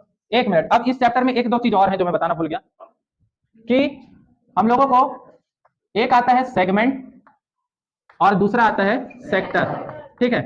सेगमेंट और सेक्टर दो तरीके की प्रॉपर्टीज है इसमें, ठीक है। तो व्हाट इज सेगमेंट? तो सेगमेंट होता है बेटा, सपोज मान लो कि ये एक सर्कल है, ठीक है, और ये उसका क्या है? सेंटर है, ठीक है। ये एक सर्कल है और उसके लिए क्या हो गया? सेंटर, और ये अनदर सर्कल है जो कि हो गया इधर, ठीक। तो सुनो, सेगमेंट क्या होता है कि जो विदाउट सेंटर होता है। क्या होता है? विदाउट सेंटर, ठीक है। जो सेंटर के बिना बने उसको क्या बोलते हैं? सेगमेंट, ठीक है। इसके लिए एग्जांपल क्या लेते हैं हम लोग कि सेंटर को छोड़कर तुम कहीं से भी काट दो तो ये क्या कहलाएगी तुम्हारे लिए? सेगमेंट, ठीक है। और सेगमेंट फॉर्म किसकी वजह से होता है? सेगमेंट फॉर्म किसकी वजह से होता है? सेकंड। किसकी वजह से? सेकंड। मतलब मान लो, जैसे मान लो कि ये क्या ये सेंटर से मिलकर काटा गया है? नहीं काटा गया है ना, नहीं काटा है। तो देखो ये जो इसके कटने की वजह से दो एरिया फॉर्म हुई, एक याला और ये जो एक है ऊपर वाला, ठीक है, ओके। ये तो हमारा सेंटर इधर है। तो भाई अगर हमारा सेगमेंट फॉर्म करा जाए तो ये छोटा पार्ट है, इसीलिए इसको क्या बोलते हैं? माइनर सेगमेंट, ठीक है। और सेगमेंट फॉर्म होता है बेटा, ये होता है सेकंड, और यहां से लेकर यहां तक जिसको बोलते हैं आर्क ऑफ द सर्कल। क्या बोलते हैं? आर्क ऑफ द सर्कल, ठीक है, आर्क ऑफ द सर्कल। तो सेगमेंट किसी ने पूछा कि कैसे फॉर्म होता है, तो एक सेकंड और क्या है? आर्क ऑफ द सर्कल की वजह से सेगमेंट फॉर्म होता है। अब ये जो छोटा पार्ट है वो क्या होता है? माइनर सेगमेंट, और बड़ा पार्ट जो होता है मेजर सेगमेंट, ठीक है। कई बार माइनर मेजर कई लोगों को पता नहीं रहता, तो ट्रू फॉल्स में पूछा जाता है कि major segment is greater less than minor segment. तो ऐसा पॉसिबल नहीं है, क्योंकि मेजर सेगमेंट ग्रेटर होता है और माइनर सेगमेंट लेस होता है, ठीक है। तो ये भी याद रखना, ठीक, ओके। ये हो गया सेगमेंट। एक बात मेरे को याद आई कि मैंने ये नहीं बताया कि टेंजेंट के केस में, कि टेंजेंट में एक केस होता है कि कोई भी टेंजेंट जिस पॉइंट पर टच करती है उसको बोलते हैं पॉइंट ऑफ कांटेक्ट। क्या बोलते हैं उसको? Point of contact. जिस पॉइंट पर सर्कल की टेंजेंट पॉइंट को टच करती है उसको बोलते हैं पॉइंट ऑफ कांटेक्ट, ठीक है। अब यहां से मैं सेक्टर चालू कर देता हूं, और इस सेक्टर जो है तुम्हारा जो है चैप्टर नंबर 11, ठीक है, जस्ट इसके बाद वाला। तो यहां से कंटिन्यू कर रहा हूं मैं, ठीक है। अब क्या होता है? Area of sector. Area of sector just like a piece of cake, ठीक है। मतलब किसी का बर्थडे आया है और हमने इसके सब डीप हम लोगों ने पहले पढ़ चुके हैं, इसलिए मैं फटाफट ओवरव्यू दे रहा हूं। अब देखो हम लोग क्या करते हैं कि एक बर्थडे केक को कोई लोग क्या करते हैं कि काटते हैं, तो सेंटर से मिला के काटे। सपोज मान लो हमने, ठीक है, एक केक लाया और उसको सेंटर से मिलाकर काटा। अब सेंटर से मिलाने के लिए चाकू का रेडियस उतना होना चाहिए जितना कि सेंटर से हो, ठीक है। अब चाकू ला लिया तुमने भाला जैसा बड़ा सा और छोटा सा केक, तो वो वाली बात नहीं है, ठीक है। अब मान लो कि अगर हमारा ये सर्कल है, ठीक है, ठीक, तलवार लेके पहुंचना नहीं है हम लोग को। सपोज मान लो कि ये हमारे पास केक है, ठीक है, बात नहीं, सुनो, हमारे पास ये केक रखा हुआ है। अब हमारा ये सेंटर है, सेंटर क्या है? ये है, ओके। अब ये सेंटर से मैंने क्या किया? एक केक ऑफ पीस काटा, ठीक है।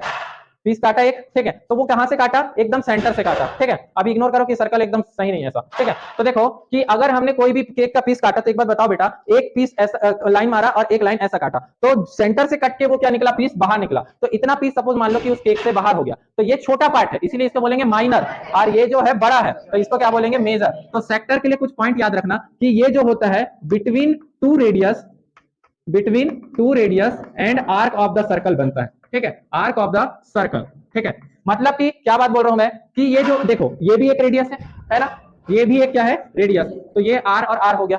अब जो नीचे का पार्ट है बेटा, ये क्या होता है, आर्क ऑफ द सर्कल। इसीलिए सेक्टर जो फॉर्म होता है वो दो रेडियस और एक आर्क ऑफ द सर्कल के बीच में फॉर्म होता है, समझ गए, ठीक है। मतलब सेक्टर फॉर्म करना है तो ऐसा होगा। अब यहाँ पर इसकी वजह से क्या बनता है, एक एंगल बनता है, ठीक है, कोई भी एंगल बन जाए, 30 डिग्री 40 डिग्री 45 डिग्री, कितने भी एंगल का बन जाए, ठीक है, तो इसको बोलेंगे यहाँ पर इसके लिए एंगल। तो ये छोटा पार्ट है इसलिए इसको क्या बोलते हैं, माइनर सेक्टर, और ये जो बड़ा पार्ट है इसको क्या बोलेंगे, मेजर सेक्टर। ओके, और सेक्टर किसके बीच में फॉर्म होता है, दो रेडियस और आर्क ऑफ द सर्कल के बीच में। इसीलिए इस छोटे से एरिया को निकालने के लिए एरिया ऑफ सेक्टर का एक फॉर्मूला होता है जिसको क्या बोलते हैं, theta upon 360 degree multiply pi r square, ठीक है। ये पढ़ते हैं कि अगर कोई सर्कल का सेक्टर का एरिया निकालना है तो उसको क्या बोलेंगे, हाँ, पर ये जो होता है बेटा माइनर के लिए होता है, किसके लिए, माइनर। आजकल एग्जाम में थोड़ा सा घुमा के पूछने लगा है, माइनर नहीं, अब क्या पूछा जाता है, मेजर पूछा जाता है, ठीक है। अगर मेजर का केस आ जाए कि आप लोगों को कोई सेक्टर का एंगल दिया है, सपोज मान लो एक क्वेश्चन लेते हैं, ठीक, बोला कि theta is equals to 30 degree, ठीक है, theta is equals to 30 degree, और आपकी रेडियस कितनी है, 7 सेंटीमीटर, कितने सेंटीमीटर, 7 सेंटीमीटर, यही वाला केस की बात कर रहे हैं। तो यहाँ पर कितना डिग्री का एंगल बन रहा है, 30 डिग्री का एंगल बन रहा है,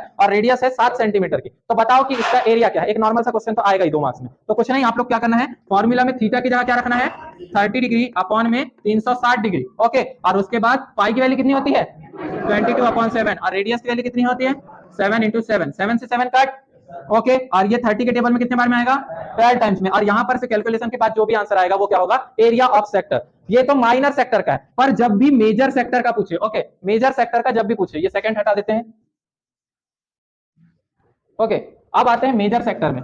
मेजर सेक्टर, तो मेजर सेक्टर का फॉर्मूला जब भी पूछेगा ना, तो क्या करना, जो भी एंगल दिया रहेगा, जो भी एंगल तुमको दिया है, तो उसको क्या करना कि 360 से माइनस करना, क्या करोगे, 360 से माइनस करके अपॉन में 360 degree multiply by pi r square. मतलब अगर अभी मुझे ये मेजर सेक्टर का एरिया पूछ लेता तो मैं 30 माइनस करता, तो 360 में से 330 गया, सॉरी 330 बचेगा, है ना, ये 30 डिग्री अगर मैं माइनस कर लेता यहाँ का, तो ये इधर का एरिया मैं पता कर सकता हूँ, ठीक है। ये हो गया मेजर सेक्टर, ठीक। अब इस चैप्टर में और क्या बचता है, एरिया माइनर सेक्टर हो गया, अम्ब्रेला बलून, हाँ, लेंथ ऑफ द आर्क भी निकाल सकते हैं। तो लेंथ ऑफ द आर्क का फॉर्मूला क्या होता है कि 720 से कर सकते हैं, 2 पाई आर कर सकते हैं, theta by 360 into 2 pi r, ये क्या होता है, लेंथ ऑफ द सेक्टर निकालने का फॉर्मूला है अगर सरकमफेरेंस के साथ है तो। आप सुनो, इसमें एक क्वेश्चन और आता है जैसे कि अम्ब्रेला बलून, आपकी घड़ी का, ठीक है। अरे भाई तुम लोग खुद सोचो कि सपोज मान लो कि एक अम्ब्रेला, ठीक है, कोई भी अम्ब्रेला है। अब तुम देखो कि बारिश के समय जब अम्ब्रेला पकड़ते हो तो वहां से तार निकले हुए रहते हैं, ठीक है, बीचों से तार निकला है। तो सपोज मान लो कि अगर मैं वो अम्ब्रेला को सामने ऐसे करके देख रहा हूँ, जैसे तुम सेल्फी लेते हो, ठीक है, तो अम्ब्रेला कुछ ऐसा दिखता है कि उसका सेंटर से कुछ तार निकले हुए हैं, ठीक है, ओके। अब एक बात बताओ, क्या कोई एक सर्कल में 360 डिग्री से भी ज्यादा एंगल हो सकता है, नहीं हो सकता ना, हाँ, अभी टाइम है, रख दो यहाँ पे,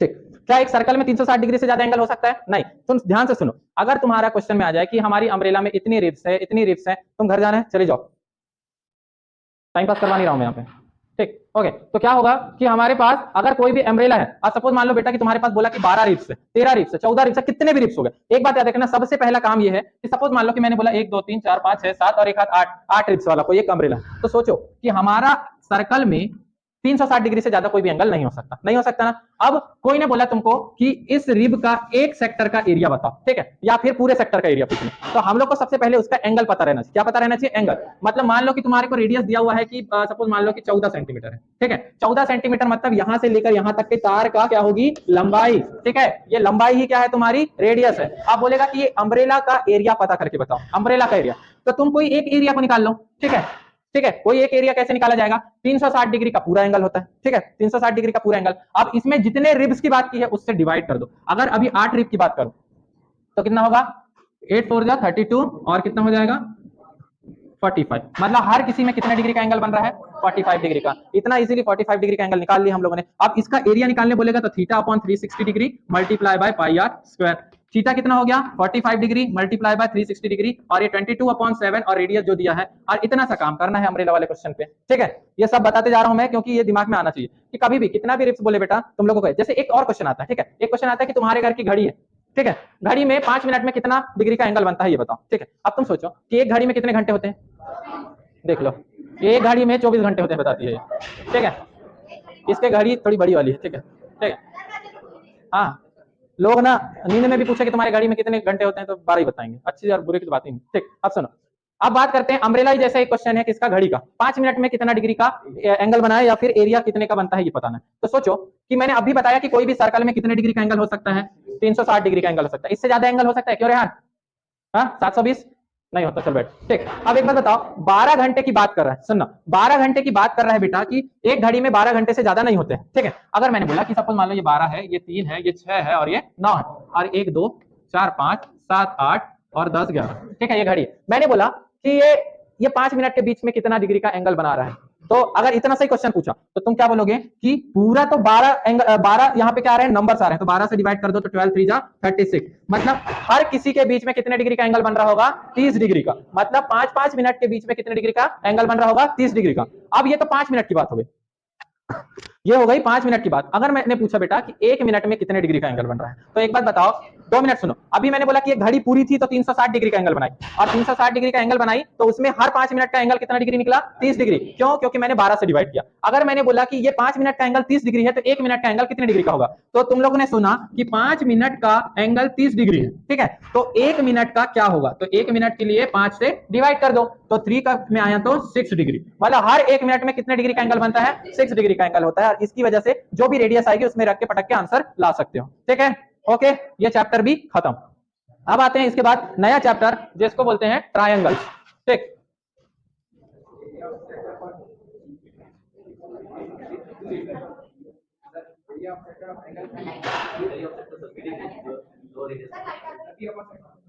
अरे उसको छोड़ो अभी। ठीक है, अब एक नया चैप्टर है जो कि क्या है, ट्रायंगल। ठीक है, जिसमें सबसे ज्यादा आधे बच्चे इसको भी छोड़ के आते हैं। ठीक है, तो ट्रायंगल चैप्टर की बात करते हैं बेटा, तो सबसे मोस्ट इंपॉर्टेंट थ्योरम ध्यान से सुनना, जिसको बोलते हैं बीपीटी थ्योरम। ठीक है, इसमें एक थ्योरम पढ़ी जाती है जिसको बोलते हैं थ्योरम 6.1। ठीक है, अब इसके नाम देखो, सबसे पहले इसको बीपीटी थ्योरम मतलब basic proportionality theorem, proportionality theorem इसके नाम से जानते हैं। ठीक है, जिसको शॉर्ट फॉर्म में क्या बोलते हैं, बीपीटी, और इसको बोलते हैं थेल्स थ्योरम। क्या बोलते हैं, थेल्स थ्योरम, और एक बोलते हैं थ्योरम 6.1। ये 3 तरीके के नाम है इसके। ठीक है,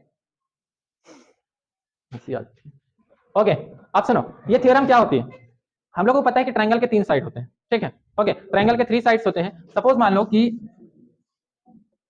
ये एक ट्रायंगल है। ठीक है, ध्यान से सुनना, बेसिक प्रोपोर्शनैलिटी थ्योरम ये बोलती है बेटा, या फिर थेल्स के द्वारा दी गई है थ्योरम, इसलिए उसने अपना भी नाम ऐड किया है, थेल्स थ्योरम। तो थेल्स थ्योरम ये बोलती है कि कोई भी ट्रायंगल के कोई भी एक साइड को ले लो। ठीक है, कोई भी एक ट्रायंगल के कोई भी एक साइड के पैरेलल तुमने कोई लाइन खींचा। ठीक है, क्या बोल रहा है सुनना कि ये 3 साइड है, 1 2 और 3। ध्यान से सुनो, इसका प्रूफ भी आ सकता है और इसकी थ्योरम लिखने भी आ सकती है कि स्टेटमेंट लिखो। ठीक है, तो कोई भी ट्रायंगल के कोई भी एक साइड, चाहे ये साइड हो, ये साइड हो या ये साइड, मैंने सपोज मान लो याला साइड सिलेक्ट किया, तो इस साइड के सिलेक्ट में इस साइड के पैरेलल कोई एक लाइन खींचा मैंने। ठीक है, तो कोई एक पैरेलल लाइन खींचा किसके साइड में, इस साइड के। थ्योरम क्या बोलती है, कोई भी ट्रायंगल का कोई भी एक साइड लो और उसके पैरेलल कोई एक लाइन खींचो, तो वो अदर 2 साइड्स को, दूसरे जो ये दूसरा तीसरा साइड है उसको क्या करेगी, इंटरसेक्ट करेगी। क्या करेगी, इंटरसेक्ट करेगी, और इंटरसेक्ट करने की वजह से इनके जो साइड्स के रेशियो होते हैं वो क्या होते हैं, इक्वल हो जाते हैं। क्या हो जाते हैं, इक्वल। इसका मतलब सपोज मान लो कि ये ए बी और सी लाइन है और ये क्या है, डी और ई लाइन।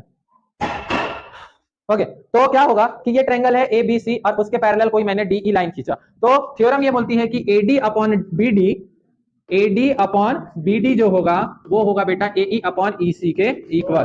ठीक है, एई अपॉन ईसी के इक्वल। ठीक है, समझ गए कि कोई भी एक साइड के पैरेलल दूसरी लाइन खींची गई तो अदर 2 साइड्स को क्या करेगी, इंटरसेक्ट करके सेम रेशियो में बांटेगी। इसी को बोलते हैं बेसिक प्रोपोर्शनैलिटी थ्योरम। इसका स्टेटमेंट लिख लेना, बुक्स में दिया है, मैंने जो समझाना था वो समझा दिया। अब सुनो, सबसे ज्यादा जो क्वेश्चन आते हैं इसमें कैसे आएंगे। सपोज मान लो कि क्वेश्चन दिया है। ठीक, क्वेश्चन ये देगा कि ये साइड, ठीक, अब बोलेगा कि ये साइड 2 सेंटीमीटर है, यहां पर लिखा आएगा ए ई एफ बी सी। ठीक है, तो देखो ये 2 सेंटीमीटर है और ये 3, मतलब ये साइड 2 और 3 के रेशियो में। ठीक है, 2 3 नहीं, एक काम करो 2 और 6 के रेशियो में, तो याला रेशियो तो इसका वैल्यू निकालो। ठीक है, क्या बोलेगा कि 3 साइड, कोई भी ये 4 में से 3 साइड दिएंगे और एक साइड का पता करने बोलेगा। तो आप लोग क्या करना है, ये जो फॉर्मूला है इसको लगाना है। तो क्या होगा, ए ई अपॉन ई, अब यहाँ पर नाम इसी के जैसे ऐसा जरूरी नहीं, यहाँ पर तो पता है कि याला साइड के अपॉन में याला साइड इक्वल्स टू इस साइड के अपॉन में ये साइड। तो यहाँ पर क्या है, ए ई अपॉन बी ई, ठीक है, और A F upon C F. ठीक है, ओके, समझ गए। अब देखो बेटा, यहाँ पर इसकी वैल्यू कितनी है 2 और इसकी वैल्यू 6 और उसके बाद क्या होगी, ये 3 और x। ठीक है, 3 और x। तो एक बार बताओ, 2 1 2 और इसको अगर मैं सॉल्व करना चाहूँ साइड पे, यहाँ पर देखो तो क्या होगा, इन दोनों का क्रॉस मल्टीप्लाई होगा तो ये हो जाएगा 2x और ये 6 3 18। ठीक है, तो 2 के टेबल में कितने बार में आया, 9 टाइम्स में। तो ये साइड कितना डिग्री सेंटीमीटर होगा, 9 सेंटीमीटर होगा। इस क्वेश्चन में यही आ सकता है। पहला बात बेसिक प्रोपोर्शनैलिटी थ्योरम का स्टेटमेंट आएगा, दूसरा उसका प्रूफ आ सकता है, तीसरा इस टाइप का क्वेश्चन आ सकता है। ओके, और इसमें अगर हम लोग बात करें कि ट्राइंगल्स में इसके अलावा कुछ पूछे,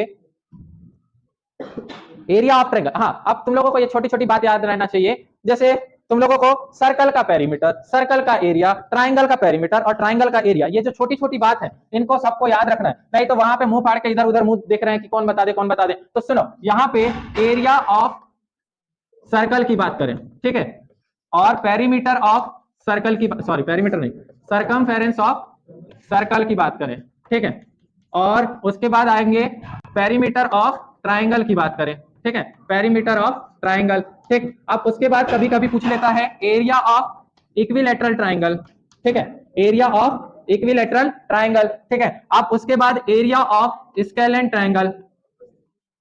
किसकी आवाज आ रही, एरिया ऑफ स्केलेन ट्रायंगल। ठीक, ये जो छोटी छोटी सी बात है वो देख लो पहले। ठीक, एरिया ऑफ स्केलेन। और कुछ पूछा क्या, आइसोसेलेस, उतना तो डीप में नहीं पूछेगा। अब सुनो, ठीक है, अगर एरिया ऑफ सर्कल की बात करें तो क्या होता है, पाई आर स्क्वायर। ठीक है, पाई आर स्क्वायर। और सरकमफेरेंस ऑफ सर्कल की बात करें तो 2 पाई आर, ये भी याद रखना है। ठीक है, अब उसके बाद आता है पेरीमीटर ऑफ ट्रायंगल। अब ये ट्रायंगल कौन सा ट्रायंगल है ये भी देखना। तो नॉर्मली अगर हम लोग बात करें स्केलेन ट्रायंगल का, तो वो तीनों साइड क्या होते हैं, इक्वल होते हैं, सॉरी अनइक्वल होते हैं। पता है ना, 3 तरीके के ट्रायंगल होते हैं, पहला स्केलेन, दूसरा आइसोसेलेस, तीसरा इक्विलैटरल। ठीक है, तो स्केलेन ट्रायंगल एक ऐसा ट्रायंगल होता है बेटा जिसके तीनों साइड डिफरेंट होते हैं। ठीक है, आइसोसेलेस ट्रायंगल एक ऐसा ट्रायंगल होता है जिसके 2 साइड इक्वल होते हैं, और इक्विलैटरल ट्रायंगल एक ऐसा ट्रायंगल होता है जिसके तीनों साइड सेम हो। तो अगर मैं यहाँ पर अभी पेरीमीटर पूछूं स्केलेन ट्रायंगल का, तो वो a + b + c हो जाए।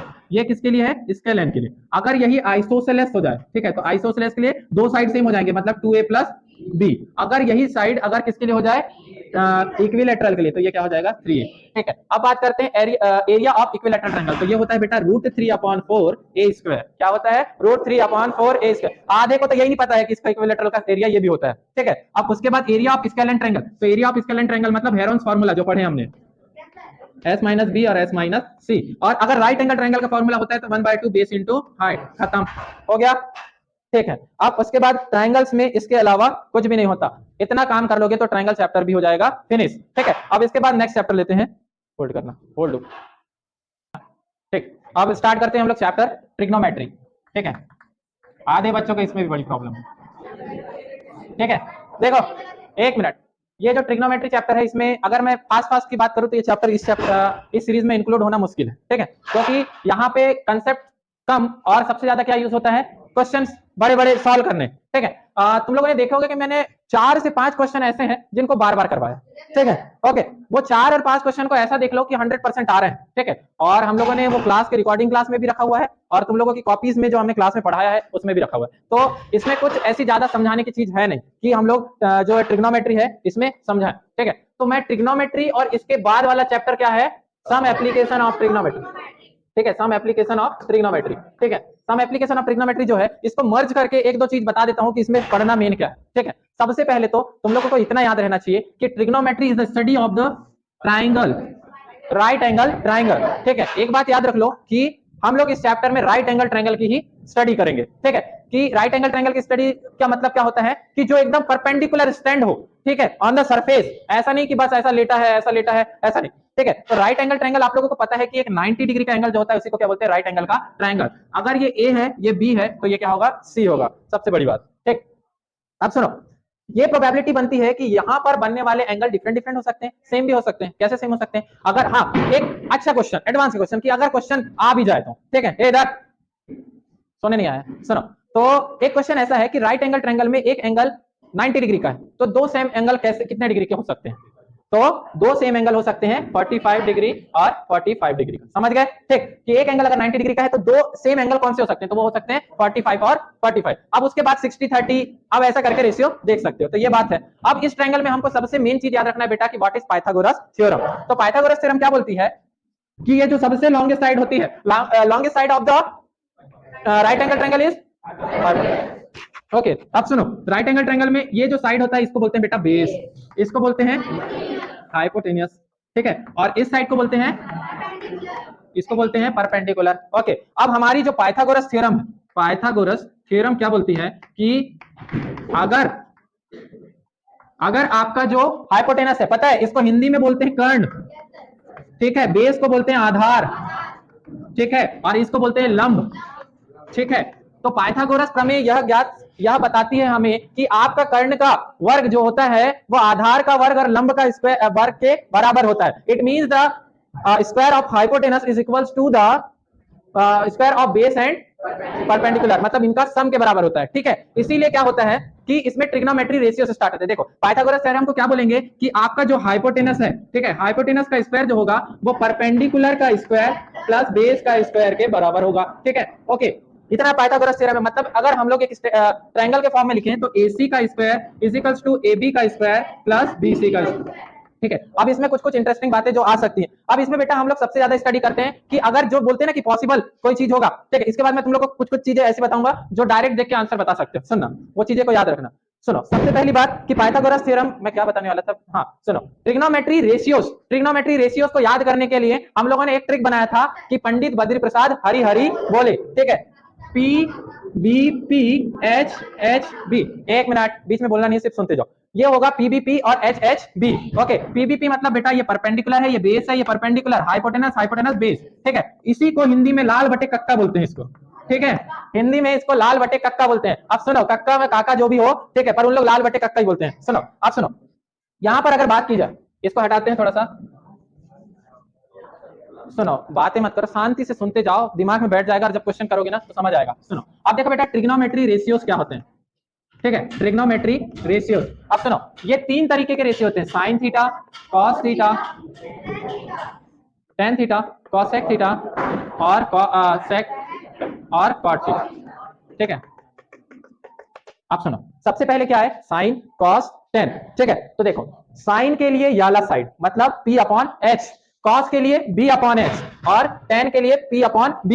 ये तो तुमको पता है कि साइन कॉस और टेन के लिए हो गया। और तुमको इतना भी पता है कि साइन थीटा जो होता है उसी का अपोजिट होता है 1 अपॉन कॉसेक थीटा, ठीक है। और ये भी पता है कि कॉस थीटा जो होता है वो 1 अपॉन सेक थीटा होता है, और टेन थीटा तुमको पता है कि 1 अपॉन कॉट थीटा होता है। पर मोस्ट ऑफ द केस में पता है आप लोग को कि टेन थीटा को हम लोग क्या बोलते हैं, sine theta upon cos theta, okay, और कॉट थीटा को इसका जस्ट अपोजिट। तो सुनो, जब हम इसको साइन थीटा बोलेंगे, इसको कॉस थीटा बोलेंगे, इसको टेन थीटा बोलेंगे, तो भाई साइन का उल्टा कॉसेक, तो H अपॉन P।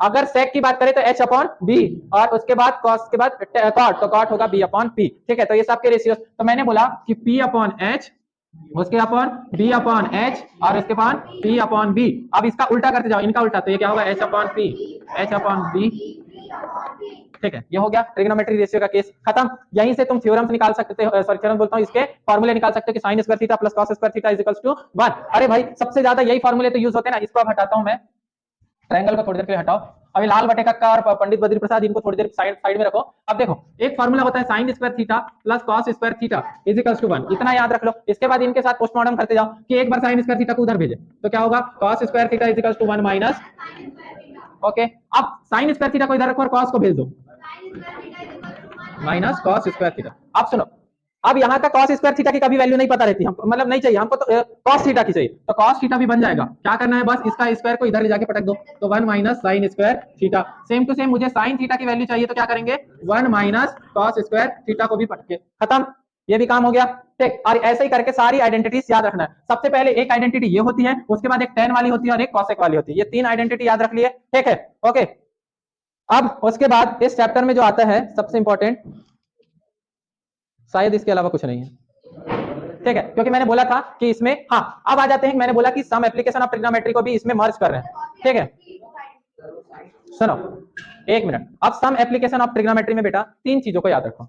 पहला angle of elevation, angle of depression और angle of line of sight. ठीक, ओके। अब सुनो, सबसे पहला काम है कि एंगल ऑफ एलिवेशन, ठीक है, एंगल ऑफ एलिवेशन। दूसरा है angle of depression, angle of depression, और उसके बाद तीसरा है लाइन ऑफ साइट। ठीक है, अब सुनो, ध्यान से सुनो। सपोज मान लो कि ये ऑब्जर्वर है, ठीक, ध्यान से सुनते जाओ, और ये है एक बिल्डिंग। यहीं से एक ही चीज से सब कंसेप्ट क्लियर हो जाएगा। अब देखो बेटा कि ये ऑब्जर्वर की आईज है, ठीक है, एक मिनट होल्ड रखो। ओके, अब सुनो, एक ऑब्जर्वर है, तुम लोग को पता है कि ऑब्जर्वर की आई लेवल को क्या बोलते हैं बेटा? Horizontal level. जिसको हॉरिजॉन्टल लेवल समझ आ गया उसको सब कुछ समझ आएगा। अब हॉरिजॉन्टल लेवल है मतलब कि उसका सीधा, ठीक है। अब सुनो, ये लाइन सब कुछ बता देगी। सपोज मान लो कि एक चिड़िया, नहीं चिड़िया नहीं उड़ रही, यहाँ सपोज मान लो कि एक फ्लैग है, ठीक है, एक झंडा है, ठीक है। अगर बोला कि ये ऑब्जर्वर है, ठीक है, अब मेरा हॉरिजॉन्टल लेवल क्या है? ये कैमरा है, ठीक है। अगर मैं चाहूं कि वो फैन क्यों नहीं चल रहा है, ये मैं देख रहा हूं, तो मैंने अपनी आईज को ऊपर उठाया, ठीक है। तो सपोज मान लो कि यहाँ पर इस ऑब्जर्वर ने ये झंडे को देखने के लिए अपनी आई का लेवल ऊपर उठाया, ठीक है। तो उसने इस झंडे को देखा, ठीक है। तो देखा तो इस ऑब्जर्वर की आई से लेकर ऑब्जेक्ट, इस ऑब्जर्वर की आई से लेकर इसके ऑब्जेक्ट तक का बीच का जो डिस्टेंस है उसी को बोलते क्या है? Line of site. क्या बोलते हैं इसको? लाइन ऑफ साइट, ठीक है। अगर ऑब्जर्वर ने जिस चीज को देखा वहां से लेकर वहां तक का डिस्टेंस क्या होगा तुम्हारे लिए? Line of site. अब इस हॉरिजॉन्टल लेवल, देखो यहाँ पे कई लोग गलत गलत लगाते हैं, तो ये हॉरिजॉन्टल लेवल, क्योंकि एंगल हमेशा दो चीजों के बीच में बनता है, सिंगल में एंगल नहीं बनेगा, ठीक है। बन जाएगा, तुम बोलोगे कि स्ट्रेट एंगल तो बनता है, ठीक है, पर मैं अभी यहाँ की बात कर रहा हूँ। तो यहाँ पर बेटा जो हॉरिजॉन्टल लेवल और तुम्हारे लाइन ऑफ साइट के बीच में जो एंगल बनता है उसी को बोलते हैं क्या? Angle of elevation. क्या बोलते हैं उसको? Angle of elevation. तो लाइन ऑफ साइट मतलब the distance between the I of observer की आई से लेकर कहां तक का डिस्टेंस? ऑब्जेक्ट तक का डिस्टेंस, इसी को क्या बोलते हैं? Line of site. What is horizontal level? तो हॉरिजॉन्टल लेवल क्या होता है? ऑब्जर्वर की आई के बीच का लेवल। अब उसके बाद आता है डिप्रेशन। तो डिप्रेशन में हुआ तो सब लोग सिर ऐसे झुका लेते हैं, कोई ऐसा करके तो घूमता नहीं है, ठीक है। तो डिप्रेशन में तुम नीचे देखते हो, तो डिप्रेशन में ये क्या दिख रहा है कि मेरा पैसा किधर घूम गया, ढूंढ रहा है वो, ठीक है, क्योंकि उसका पैसा घूम गया। तो वो डिप्रेशन कैसे बना रहा है? अब वो डिप्रेशन अपने शरीर के साथ तो बनाएगा नहीं, तो डिप्रेशन कहां से बना रहा होगा? इधर पे बना रहा होगा। तो एक बात याद रखो कि डिप्रेशन बन रहा है एंगल, ठीक है। तो एक बात क्या करना है कि डिप्रेशन एंगल, अब देखो ये सरफेस है, ठीक है, तो यहाँ पर भी एंगल बनेगा, अल्टरनेट इंटीरियर एंगल पढ़े ना अपन लोगों ने, ठीक है। तो एंगल ऑफ डिप्रेशन कहां बनता है कि हॉरिजॉन्टल लेवल से नीचे। तो इन सब चीजों को सिर्फ तुम लोगों को इंग्लिश में लिखना है, हमको कंसेप्ट याद रहना चाहिए। बाहर में जाए इंग्लिश और हिंदी, वो तो हम लिख ही सकते हैं, टूटी फूटी जो बने लिखेंगे पेपर में, ऑब्जर्वर नहीं, एग्जामिनर के हिसाब से लिख लें इतना अच्छा खासा, ठीक है। तो line of site, angle of incidence और एंगल ऑफ डिप्रेशन, समझ आया? ठीक है। अब इसमें एक केस आता है, बोलता है कि एक ट्री है, ठीक है। तो कोई, अब सपोज मान लो कि ये एक पेड़ होगा, ठीक है, ये पेड़ बना, यहाँ पर सन है, ठीक है, इसकी कुछ लाइट पड़ रही है, तो इस सन की वजह से इस पेड़ की हाइट और इसकी शैडो की हाइट जो है वो बराबर हो गई, ठीक है। इसकी सन की हाइट और इस शैडो की हाइट जो है वो बराबर हो गई। ऐसा किस वजह से हो रहा है? तो क्योंकि वहां पर एंगल जो बन रहा है वो कितने डिग्री का बन रहा है? 45 डिग्री का बन रहा है, ठीक है, समझ आ गया? ठीक है। तो इसके अलावा बेटा अब जो क्वेश्चन पूछते हैं वो क्या पूछते हैं कि आपका टावर के सामने एक लड़का खड़ा है और वो बालकनी में एक लड़की खड़ी है, देख नहीं रहे, अलग अलग क्वेश्चन है, ठीक है। तो बालकनी से कोई लड़की देख रही है, किसको? नीचे का, लड़के का केस दूसरा था, बोला ना मैंने। तो वो लड़की देख रही है, सपोज मान लो कि उनके घर के साइड वाइड में कोई मुर्गी घूम रही होगी या कोई भी चीज घूम रहा होगा या कुछ लेने वाला आया होगा, तो उसको देख रही है। तो जब वो लड़की बालकनी से खड़ी होकर अपने घर के कोई सामान बेचने वाले को देख रही है, तो कौन सा एंगल बना रही है? डिप्रेशन बना रही है, ठीक है। अगर वो लड़का सपोज मान लो झंडे को देख रहा है तो एंगल ऑफ एलिवेशन। तो ऐसे केस होते जा रहे हैं इन पे, ठीक है, ये समझ आ गया। और ये सब किस पे होंगे? सरफेस लेवल पे। अब इसके बोलोगे कि सर जो क्वेश्चन आते हैं 3, 4, 5 मार्क्स में जो भी आते हैं, तो बेटा उसके लिए ऑलरेडी जो चैप्टर में हमने पढ़ाए हैं और जितने क्वेश्चन कराए उतने को पढ़ लो, उसके अलावा एक्स्ट्रा कुछ नहीं पढ़ना है, ठीक है। और उसका भी वीडियो अपने पास रखा हुआ है कि कभी नहीं समझ आ रहा है तो, ठीक है। तो इतने चैप्टर हमने कंप्लीट कर दिया। अब इसके बाद एक न्यू चैप्टर पे आएंगे। स्टार्ट करते हैं हम लोग नया चैप्टर जिसका नाम है प्रोबेबिलिटी, ठीक है, प्रोबेबिलिटी, जिसको हिंदी में बोलते हैं प्रायिकता, ठीक है। किसी इवेंट के होने की प्रोबेबिलिटी और किसी इवेंट के ना होने की प्रोबेबिलिटी के बारे में पढ़ा जाता है, ठीक है। जैसे अगर मान लो कि हमारे पास एक बैग में 3 ब्लू बॉल हैं, 3 ग्रीन बॉल हैं और 3 व्हाइट बॉल हैं, ठीक है। तो हमारे बैग में मैंने जब बता दिया कि ये 3, 3, 6 और 3, 9 बॉल हैं, तो हम लोग श्योर हैं कि ये बॉल हैं, ठीक है। और किसी ने रैंडमली बैग लाकर दे दिया और बोला कि इसमें इतनी इतनी बॉल है, तो हम श्योर नहीं है, ठीक है, श्योर नहीं है। ऐसे ही क्या होता है कि किसी भी इवेंट की प्रोबेबिलिटी होने की प्रोबेबिलिटी हमेशा क्या होती है? 1 होती है। प्रोबेबिलिटी 1 से ज्यादा कभी किसी चीज की हो नहीं सकती, ठीक है। तो किसी इवेंट के होने की प्रोबेबिलिटी या फिर जिसी को बोलते हैं पॉसिबल इवेंट, ठीक है। सुनो, अब एक एक वर्ड याद रखना। कोई इवेंट जो पॉसिबल है, ठीक है, या फिर श्योर हो, ऐसे इवेंट की प्रोबेबिलिटी हमेशा 1 होती है।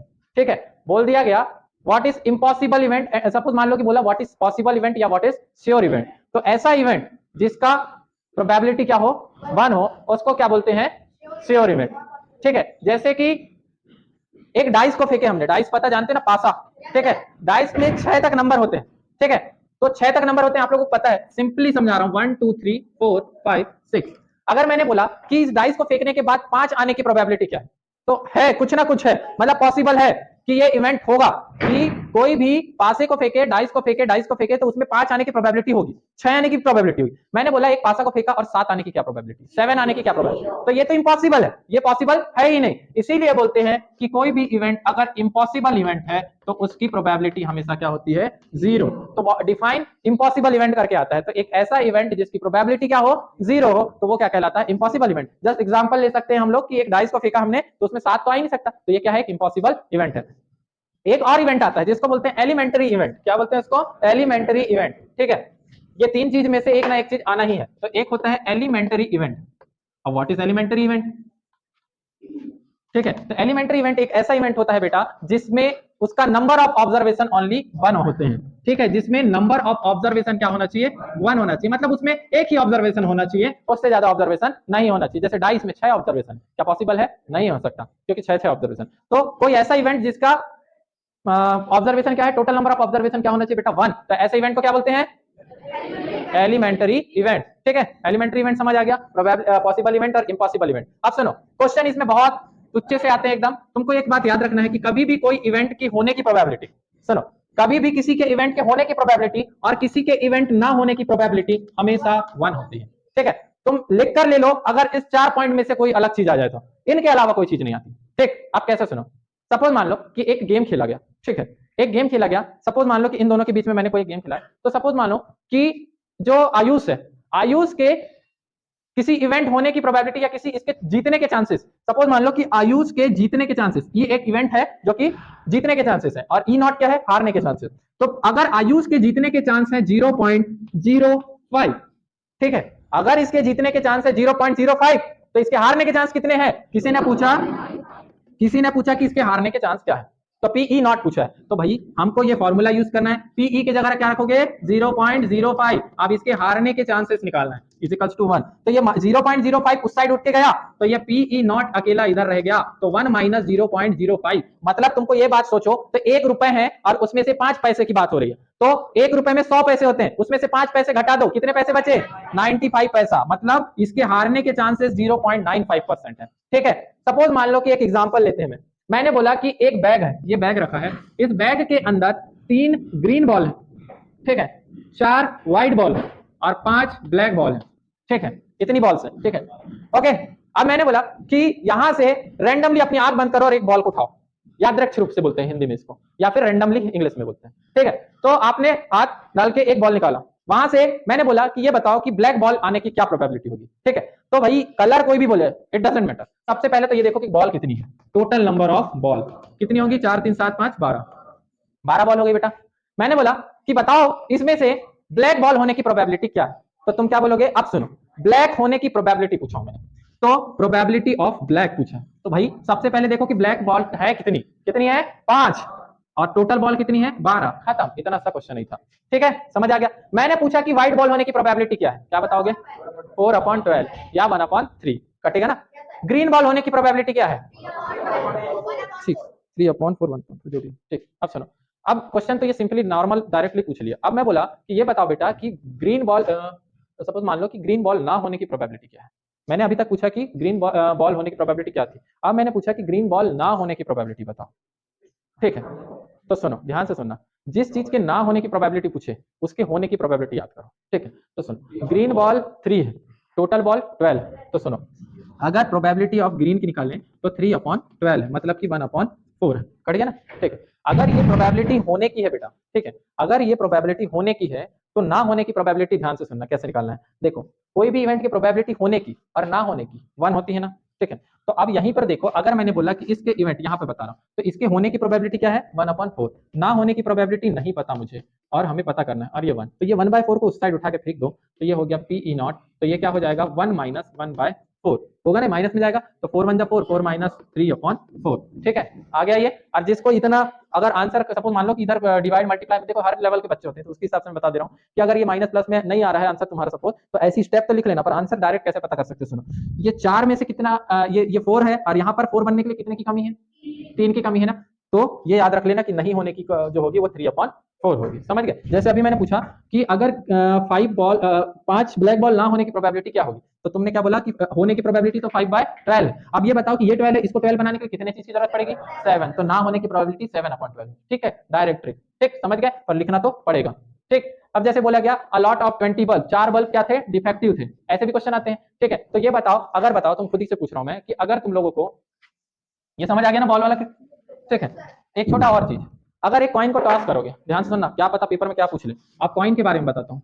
कॉइन को अगर एक कॉइन है, 1 कॉइन है, ठीक है, यहाँ पर कॉइन कितने हैं, 1 है, और इसको अगर तुमने टॉस किया तो इसके probability total number of chance कितने होंगे, 2 ही होंगे, या तो हेड होगा या तो टेल होगा, ठीक है। अगर 2 कॉइन को टॉस की हो तो इसके 4 केस होंगे, या तो हेड हेड होगा या तो टेल टेल होगा, ठीक है ना। 2 कॉइन को पकड़ो, टॉस करो, दोनों में हेड आ गए तो एक केस हो गया, दोनों में टेल आ गए तो दूसरा केस हो गया, एक में हेड आया, एक में टेल आया, एक में टेल आया और एक में हेड आया, तो इससे ज्यादा चांसेस तो हो नहीं सकते, नहीं हो सकते ना, ठीक है। तो ये हो गई 4 चांसेस, ये भी याद रखना, ये सब लिख के रखना है, अभी अभी लिखना नहीं कोई, ठीक। ये समझ आ गया कि कॉइन वाला। अब एक क्वेश्चन है कि डिफेक्टिव बल्ब वाला हो या कोई भी आए, हमारे दिमाग में कंसेप्ट बैठा रहना चाहिए, कोई चीज है और कोई चीज नहीं है पूछे तो कैसे माइनस करते हैं, 1 से माइनस करते हैं, ठीक है, ठीक। अब जैसे कि a lot of 20 bulbs, 4 bulb is defective, ठीक है, find the probability of defective bulb, same ऐसे ही क्वेश्चन होगा बुक में, ठीक है। तो सुनो, जो ऐसा बोलते हैं ना कि हमको बुक भर के पूरे क्वेश्चन याद है, तो क्वेश्चन याद करने से कुछ नहीं होता, कंसेप्ट बताना आना चाहिए, ठीक है, ओके। तो अब जैसे मान लो कि हमारे पास टोटल नंबर ऑफ बल्ब्स कितने हैं बेटा, टोटल बल्ब, ठीक है, टोटल बल्ब कितने हैं, 20, ओके। 20 बल्ब में से हमारे 4 बल्ब क्या है, डिफेक्टिव, ठीक है, डिफेक्टिव मतलब खराब है, ठीक है। तो अफेक्टिव मतलब अच्छे बल्ब कौन से होंगे, अफेक्टिव नहीं होता उसका मतलब, ठीक है। तो अच्छे बल्ब क्या होंगे, जो गुड बल्ब होंगे वो कितने होंगे, 16, ठीक है, गुड बल्ब, ठीक है, जो ठीक है तो वो हो जाएंगे 60। अब कुछ भी पूछ ले तू, हमको सब पता है, बोल दिया हमने कि ये बताओ कि डिफेक्टिव बल्ब की प्रोबेबिलिटी क्या है। आप सुनो, जिनको नहीं आता है इधर, डिफेक्टिव बल्ब बोला, एक बात याद रख लो कि बल्ब तो 20 है, तुम कुछ भी कर लो, बल्ब तो 20 है, ठीक है। अब बल्ब में हमारे डिफेक्टिव बल्ब की प्रोबेबिलिटी बताओ बोला, तो डिफेक्टिव बल्ब होंगे बेटा 4, टोटल बल्ब 20, ठीक है। तो अगर डिफेक्टिव बल्ब की प्रोबेबिलिटी निकाल रहे हैं तो 4/20 मतलब 1/5, ठीक है, ये हो गया डिफेक्टिव बल्ब की। अगर तुमसे बोला गया कि गुड बल्ब, जो अच्छे बल्ब है, उसकी प्रोबेबिलिटी क्या है, तो वो 16/20 हो जाएगी, होगी ना, समझ आ गया। अब डिफेक्टिव बल्ब ना होने की प्रोबेबिलिटी पूछो तो, जो बल्ब की इफेक्टिव की जो अच्छे बल्ब हैं वो डिफेक्टिव बल्ब ना होने की प्रोबेबिलिटी होगी, खुद ही सोचो, ठीक है। 10 टमाटर लिए हो, 4 टमाटर फूट गए, खराब है, ठीक है, तो बचे कितने, 8, सॉरी 2 टमाटर अगर खराब है, बाकी के 8 सही है ना, ठीक है। अब मैंने बोला कि खराब होने के टमाटर की प्रोबेबिलिटी क्या है, तो हमारे टमाटर गुरुजी 2 थे, खराब हो गए 1/5, ठीक है। ये खराब टमाटर की, तो बच्चे अच्छे टमाटर कितने हैं, 8/10, तो ये हो गई 4/5। अब मैंने बोला कि अगर तुम्हारे खराब होने की प्रोबेबिलिटी 1/5 है तो नहीं होने की प्रोबेबिलिटी क्या होगी, तो भाई यहाँ से कितना कम है, 4 कम है, तो 4/5 यहाँ भी आ रहा है, ये भी आ रहा है, मतलब इसका खराब उसका अच्छा होगा ना, और उसका अच्छा इसका खराब होगा, ये दिमाग को थोड़ा सा चलाओगे तो समझ आएगा, ठीक है, ओके, समझ आया, ठीक है। कोई भी, जैसे कि मैंने बोला कि अगर हमने डाइस को फेंका, तो ये बताओ कि सबसे पहले तो ये बताओ कि व्हाट इज प्राइम नंबर। तो प्राइम नंबर वो नंबर होते हैं जो क्या होते हैं, या तो खुद से डिवाइड होते हैं या तो फिर 1 से डिवाइड होते हैं, ऐसे नंबर्स को क्या बोलते हैं, प्राइम नंबर, ओके। तो तुमने एक कॉइन को, एक डाइस को फेंका, ठीक है, एक डाइस को फेंका, सबसे पहले तो सैंपल स्पेस जो बोलते हैं, तो ये होगा 1 2 3 4 5 और 6, ये सैंपल स्पेस है, टोटल है, ठीक है, टोटल। अब मैंने क्वेश्चन पूछा कि फाइंड द प्रोबेबिलिटी, अब तुमने एक क्या किया, पास के डाइस को रोल किया, ठीक है, और सफल किया, ठीक है, सॉरी सफल किया, ठीक है, ओके। अब क्या होगा कि ये बताओ कि प्राइम नंबर आने की प्रोबेबिलिटी क्या है, ठीक है। तो सबसे पहले तो व्हाट इज प्राइम नंबर। अब एक क्वेश्चन छोटा सा और, क्या तुम लोगों के प्राइम नंबर कभी इवन हो सकते हैं, पहला ही प्राइम नंबर इवन है, पहला ही प्राइम नंबर इवन है, उसके अलावा कोई नहीं, ठीक है। मतलब एक अकेला प्राइम नंबर जो इवन होगा वो क्या है, 2 है, क्या होगा, हाँ, ठीक है, क्या होगा, 2 होगा। अब सुनो, अगर तुमसे पूछा गया कि एक ऐसा इवेंट बताओ जिसमें प्राइम नंबर होने की प्रोबेबिलिटी क्या है, तो सुनो बेटा, तो ये हो गया 2 एक प्राइम।